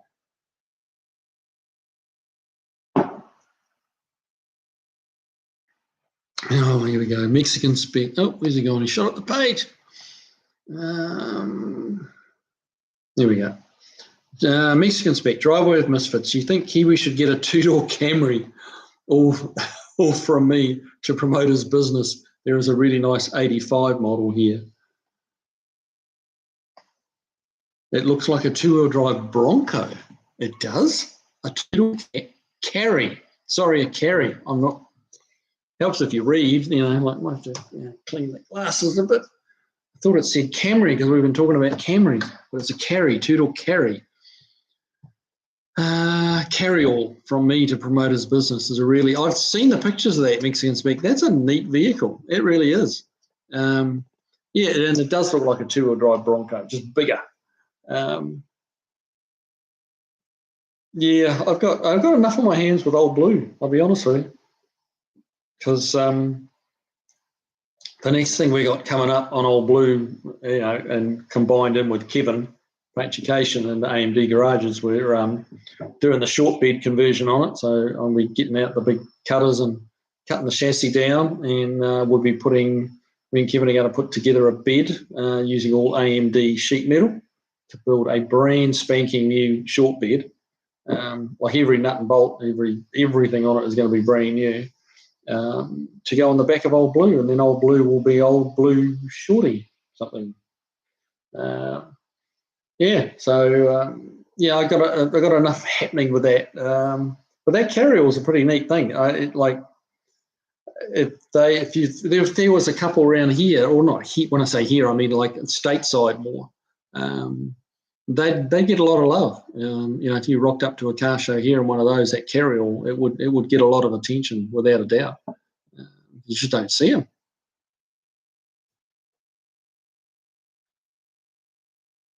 Beagle Bob, did you like the Cummins when it was working properly? Yes, I did. Hang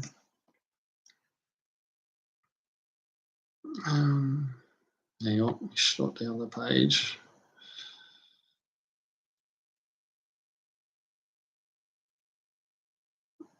There we go. Beagle Bob, did I like the Cummins when it was working properly? Yes, it was a great engine. But the sooting up was just a pain in the butt. A lot of people will say that was a 6.7. The 5.9, a lot of people will say, and I have no experience with the 5.9, so I'm only just parroting what other people have said, and that is the 5.9 was actually a better engine. From the point of view that it got more miles per gallon, and you just didn't have all that extra, particulate filters and gas recirculation and blah, blah, blah, so it was simpler, cleaner, in a lot of ways cleaner, not out the tailpipe cleaner, but internally in the engine was cleaner because it wasn't trying to recycle all that soot. More fuel efficient, a better engine. But no personal experience on the 5.9, but I had a lot of people tell me that. Mexican Spec, Grandad's junk, he says for you, not for themselves. Okay.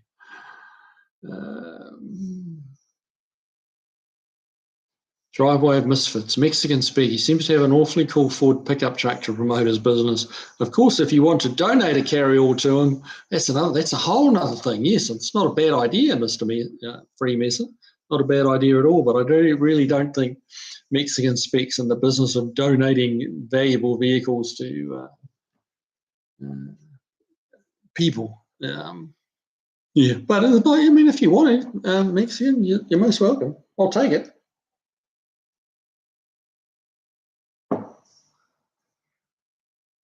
Mexican Spec, you can't paint the shop's name on the side like you can on the carry-all. Also, everyone will ask what it is. Very true. It will attract a lot of attention. Yeah, which is what I was saying a minute ago. Bowlfly. I wish I could grow a cinnamon tree around here.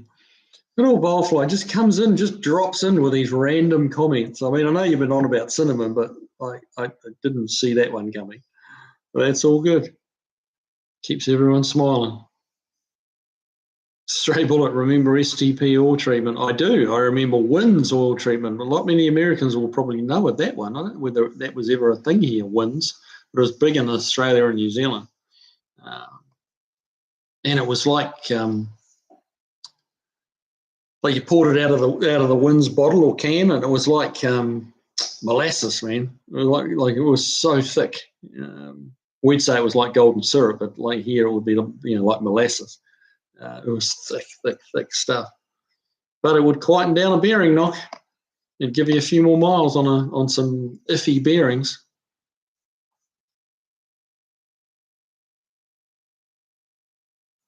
Granddad's junk for you Yankees in the slipstream. It's wind up Wednesday. Oh dear.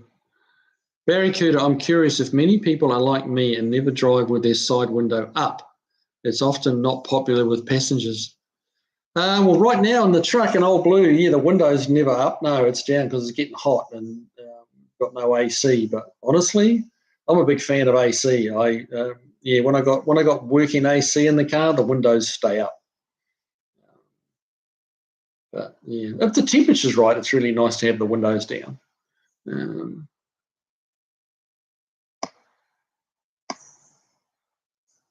Granddad's joke, very cute. You have to have good, clean, fresh air.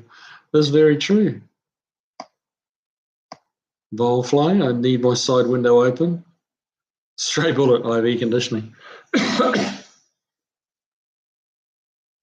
Stevie B, hello Kiwi. Tony sucks. He's a shell of himself, in my opinion. Oh, laughing my ass off. Oh, okay, mate. I couldn't comment. I haven't watched anything of his for a very long time. So yeah. I mean, he's still going strong from all accounts. So yeah, I don't know. EJ, we generally aren't too bad in New Zealand as far as emissions and so on. Nothing as bad as California from what I see. They've gone off the deep end for sure. Yeah, they really have. They really have.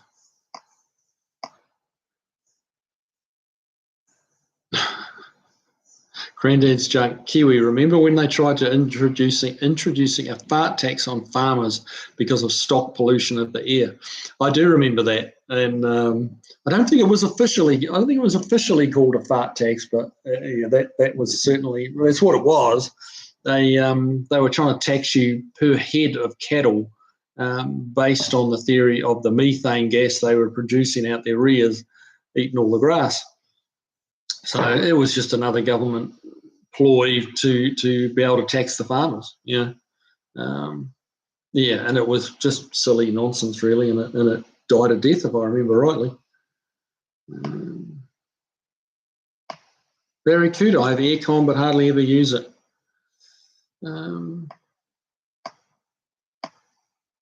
It's something. I was probably was like you once upon a time, particularly back in New Zealand, where you don't get quite the extremes of heat.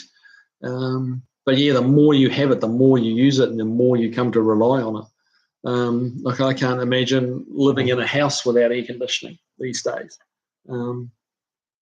Any house I have, and a lot of houses in New Zealand still don't have air conditioning. A lot of houses. But again, it's becoming more and more popular. People are getting more used to it. It's becoming their normal. TT, more about this Tony fella. You can go and check out his channel, mate.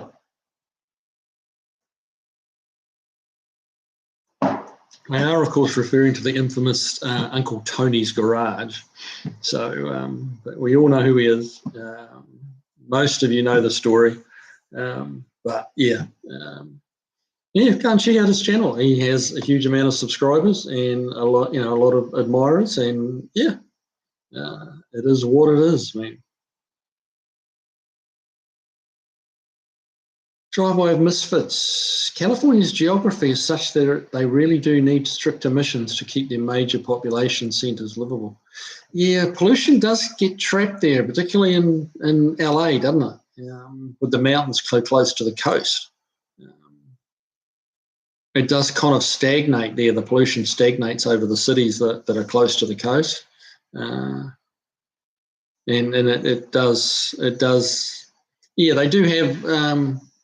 That's a good point. I never really gave that credit to that, but now that you bring it up, Chris, that's a valid point. The smoggy days there in California, in LA, particularly. I spent a little bit of time in LA. It was amazing, and then it would run. One of the clear memories I have from many years ago was we were about halfway through a 2-week vacation in in LA, and it rained, and like we got up overnight, it rained, and we got up the next morning, and there's all these hills in the distance, like the mountain ranges, and we had not seen them because of the smog. And then it rained, and it brings all the solid matter out of that's floating in the air, brings that down, and suddenly the visibility is staggering. You can see for miles and see these mountain ranges that for the 5 days previous just had not been there. It was quite amazing. Stray Bullet, our California politicians are a bunch of nutcases. Well, yes, there's that's an argument for that. Yeah, I'll give you that.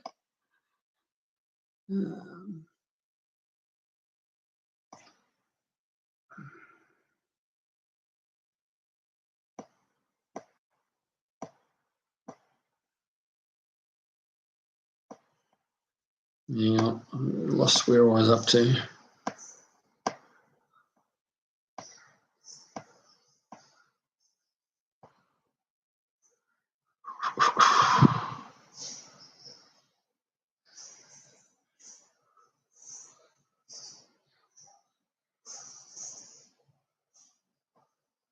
Hang on, sorry guys.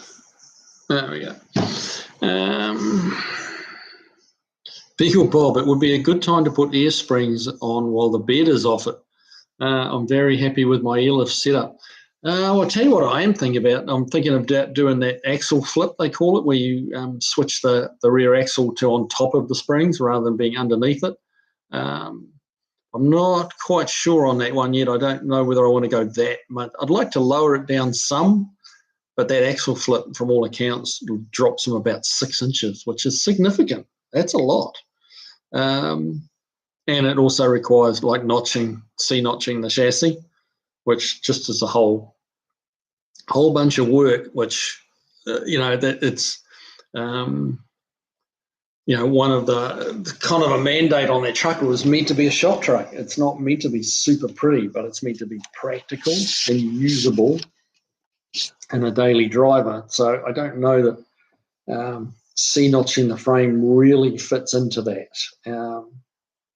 Dropping it, 3 inches, which you can do just by moving the spring mounting points,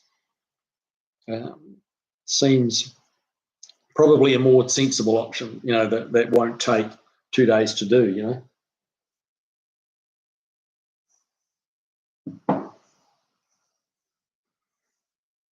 So Beagle Bob, you use the air springs. So have you got air springs as well as the leaf springs, or is it just on like airbags?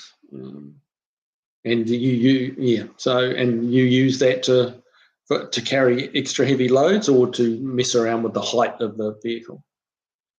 Jeff Hutchins, how can New Zealand have an air pollution problem? Doesn't make sense at all. Green as can be, low population, and it's an island. I don't see it. Well, yeah, I mean, you're right. It is clean and green, and I guess the Greens want it to stay that way. They don't want it to become, and I guess it's easier to stop it. Would be their argument. It's easier to stop it before it happens than to try and clean it up once it has happened. So they're very conscious of, maintaining that clean and green. They don't want to have an air pollution problem. They're not trying to fix an air pollution problem. They're trying to stop it from ever happening. So it's a horse and a cart thing, California, they're trying to fix the pollution problem. New Zealand, I think it's more a case of they're trying to stop it before it becomes a problem, before it's ever a problem. So yeah, they're a little trigger happy because they're, terrified, New Zealand will become dirty and polluted. So that's where they're coming from. Not saying I agree with that completely, but some of it, yes, but unfortunately, with so often in these situations, a few get a little carried away, and make life hard.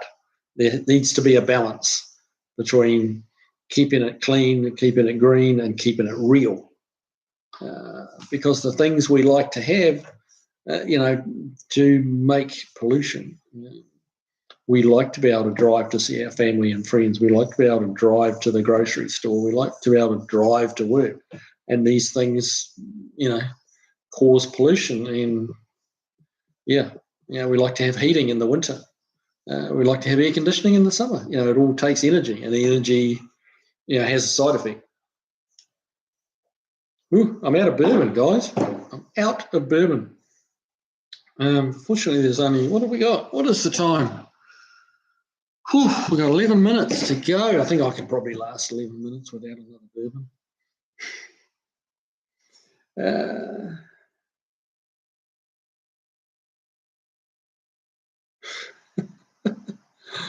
This ranking thing's creating a little buzz, isn't it? You can certainly see who the top 3 chatterboxes are, or top 4 chatterboxes are, can't you? Which is awesome.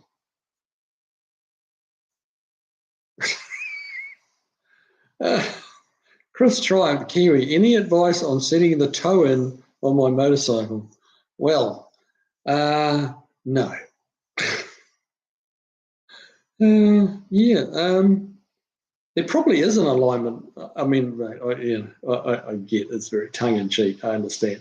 But there probably are some alignment. It'd be kind of interesting. I bet there are some alignment issues with motorbike, high-end like race bikes. I bet there's a lot of science goes into, it's not just the back wheel following the front wheel. I bet there's a bit more to it than that, would be my guess. Jeff Hutchins sounds like it's new blue. There you go. It's going to have a bit of new year. We're keeping the doors, the cab, and the hood, and the grill and the bumpers. So it'll be like the $6 million man of old blue trucks.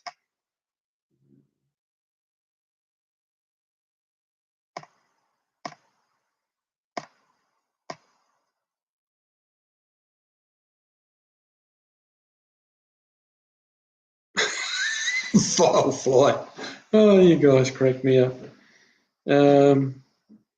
Mexican Spec, driveway of misfits. He hasn't been posting much though. Firefly chimes in and specs his crown for flaws and didn't find any, would be my bet.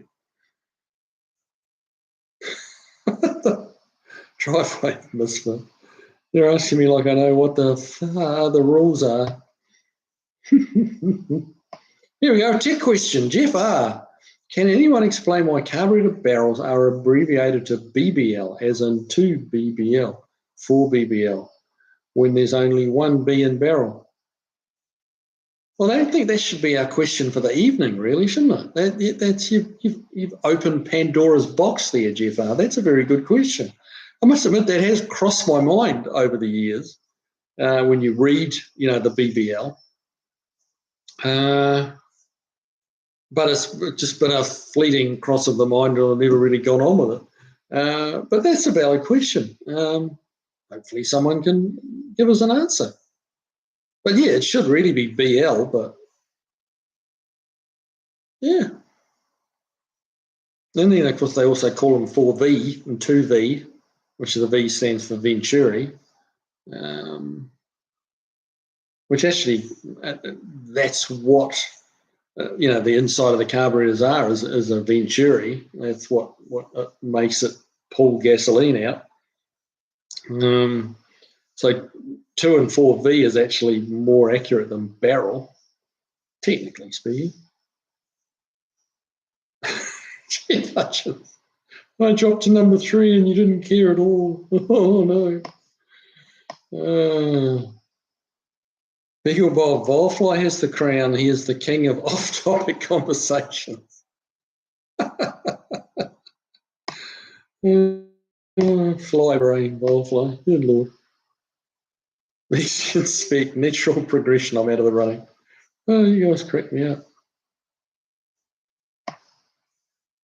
Volfly, be careful. Absolute power corrupts, absolutely.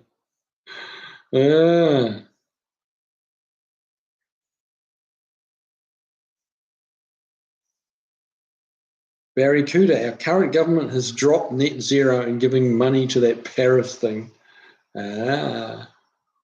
I don't really keep up with the politics. It's a little hard. Well, it's not really hard if you go look into the information, but you just flick on the TV, you don't see a lot about New Zealand news, I'll be honest with you. My taste in food is incorruptible. There you go. Beagle Bob, I live in Arizona and don't use the AC, I'm guessing. Unless I'm going too fast to enjoy the breeze, the fresh air is just too nice to pass up. Yeah, I probably should remember that some days. That is what's nice about a convertible, though, because you can have an AC in a convertible. But yeah, that fresh air is nice in the ragtop, as long as the sun's not scorching the top of your head.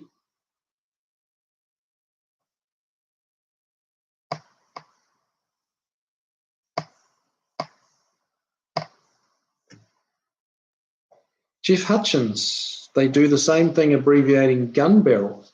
I wondered that myself. Huh. There you go. There you go.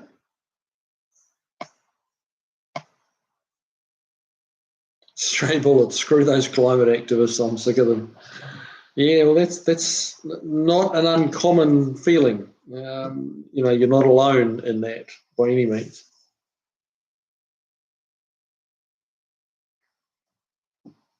Tim Miller, hi everyone. Better late than again. Better late, everyone. Oh, read it properly. Hi everyone, late again.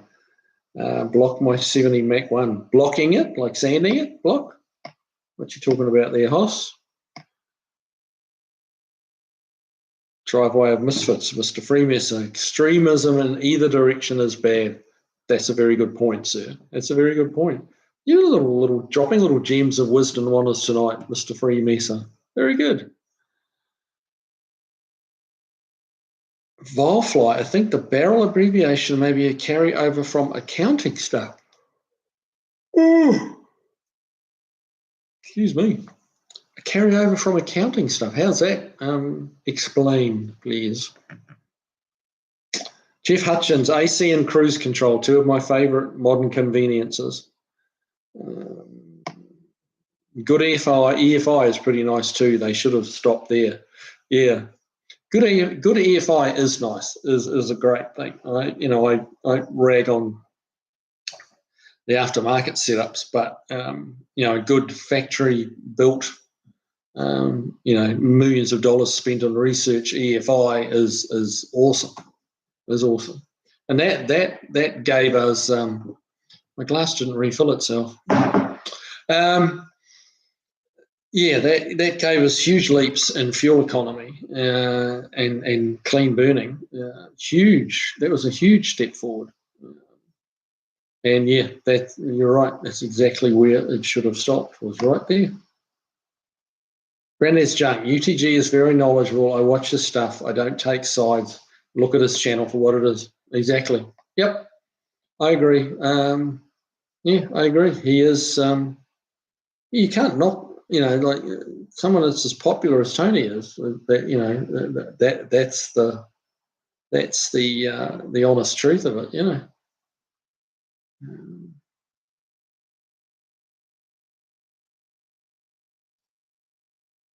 Hang on, I lost my place again. This is getting frustrating. Wow, no involved behind. Okay. Mexican Spectre was pretty dark on some days when I was in elementary school in California. I lived in the valley. And that was, with all due respect, that was a few years ago, wasn't it, Bob? So, I mean, it hasn't, well, maybe it has got better. I don't really know. But generally speaking, pollution has got worse since those days.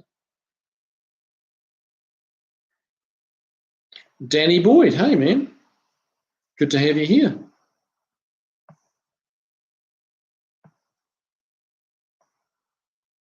Barracuda, and we're getting back into mining and drilling. Trouble is, Arden has made most oil companies wary of coming back to explore for oil. Yeah. It'll be interesting to see what happens, but it'll be interesting.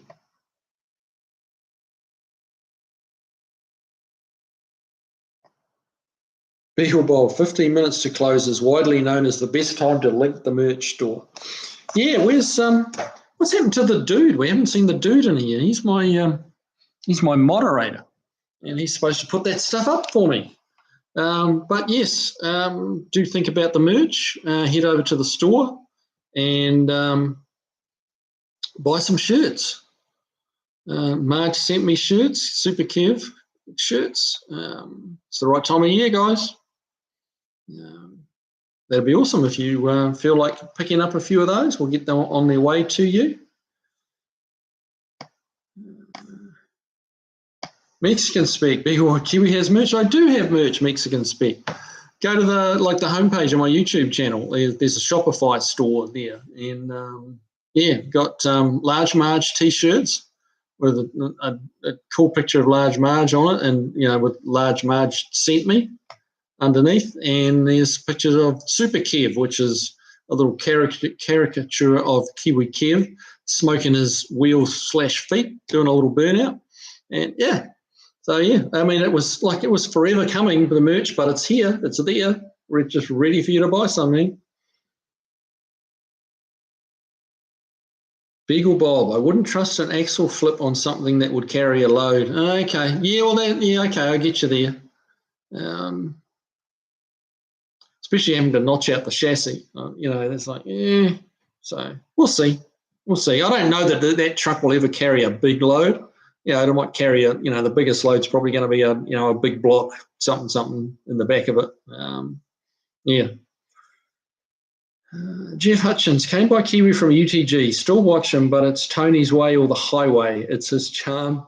It's his charm and his fault at the same time. I've had a couple of rounds with him, but still not sure what the last word is there, bud. That's a typo, I'm guessing. Yeah, as you say, that is his charm. Look, I'm not holding any big grudges with him, but it was just, it was time to move on, and I wish him all the best. I really do. I hope he keeps making a good, strong living out of YouTube. And yeah, more power to him. He's got a lovely wife. She's a sweetheart. So yeah.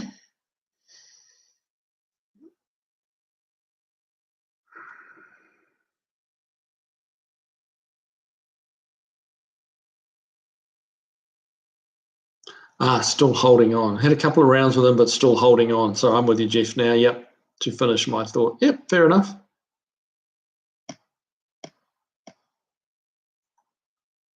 Beagle Bob, I have auxiliary air suspension for ride quality to keep the rear from squatting. Love the ride quality on my dually. Okay, well, you got a dually, so you obviously are carrying loads. Yeah, mine's more of a. It's a light, really. It's not a light. Well, it is a light duty truck. It's an F100. It's not a heavy duty. So it is a light duty truck, and it's probably lighter than some others, as far as what I'm going to expect of it anyway. But yeah, I'm just trying not to do too much work on it because it'll get away on me if I'm not careful. I just want to add this and add that, and this would be cool, and that'd be cool, and some Dakota digital gauges would be cool, and they would be cool, but it's another $1,000, and a day installing them,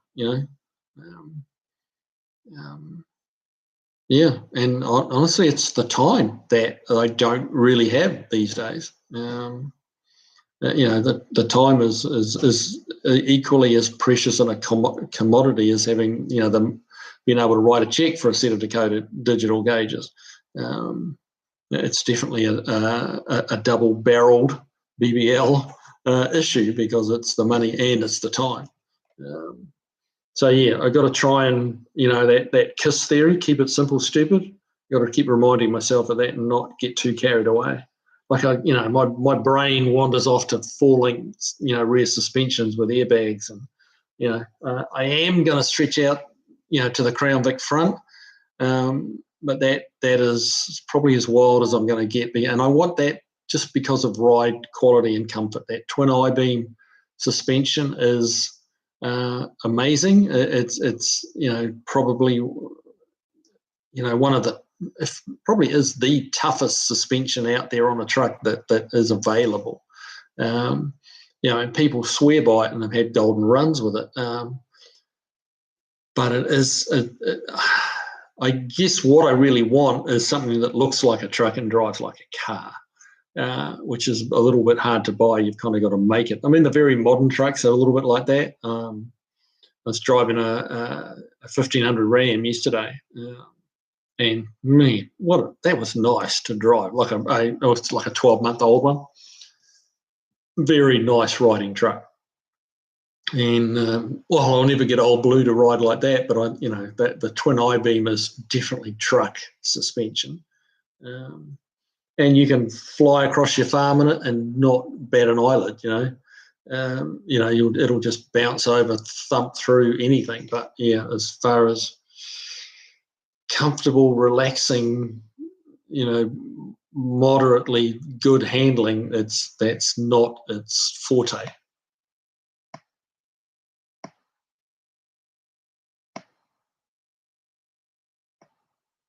You're talking about, wow, look at the time. We've run over, getting carried away listening to my own voice here. Let me just quickly scroll through here. Whew.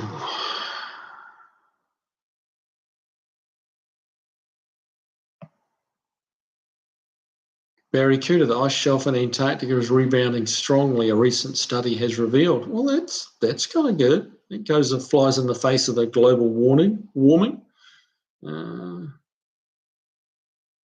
Stray bullet, refill, Kiwi. That's where I'm heading in about T-1 minute. Jeff Hutchins, if you're going to lower the lower truck 3 inches, plenty for me, if at all. Yeah, I just want it down a little bit. That's who I am, Oh, hey, man. Driveway of Misfits. Well, thank you, sir. Got a super chat. Awesome. Get that man another refreshment ASAP.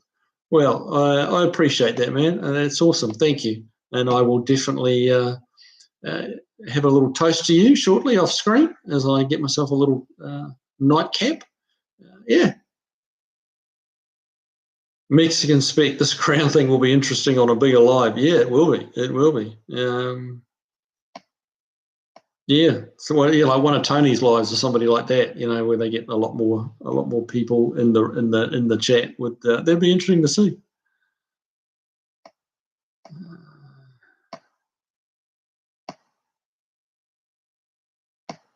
Okay, Jeff Hutchins, airbags for leveling are really nice. Factory ride normally and leveling when towing.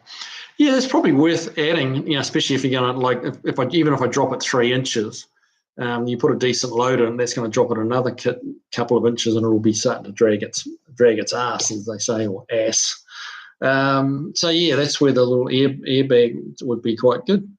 Beagle, oh, here we got an answer for the 4-barrel, 2-barrel. Beagle Bob, butterfly barrel. It's a butterfly valve, which is why it's called barrel at all. So a 2 butterfly valve, 2 butterfly barrel valve, or a 4 butterfly barrel valve. Interesting. Now we know why it's 2 Bs. Well, cool. Thanks, Beagle Bob.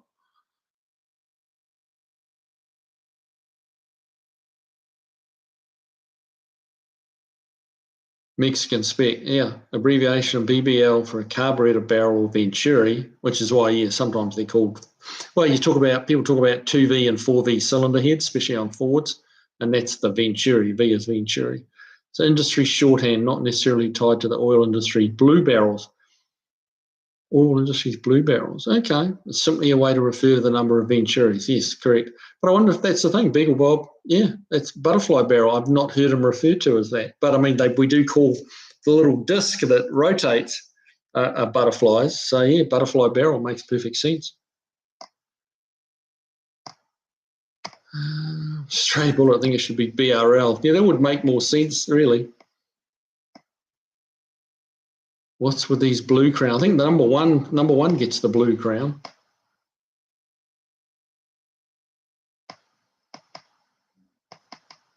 Okay, guys. Well, I know I haven't answered all your comments or questions, but yeah, it's time to go. I got to go and get some beauty sleep because, as you know, I need it. Yeah, the days are getting longer and hotter, and I'm a bit knackered by the time I've done the day. So yeah, I'm going to have myself a little nightcap, a little refresher. Thank you, Mr. Freemasser. And I will, let's all get back here next Tuesday night. We'll be back on Tuesday as per normal. And I will see you guys then. In the meantime, go and work on your cars, have some fun, play with your cars, drive the wheels off them, and have a good time. All right, see you guys. Take it easy, eh?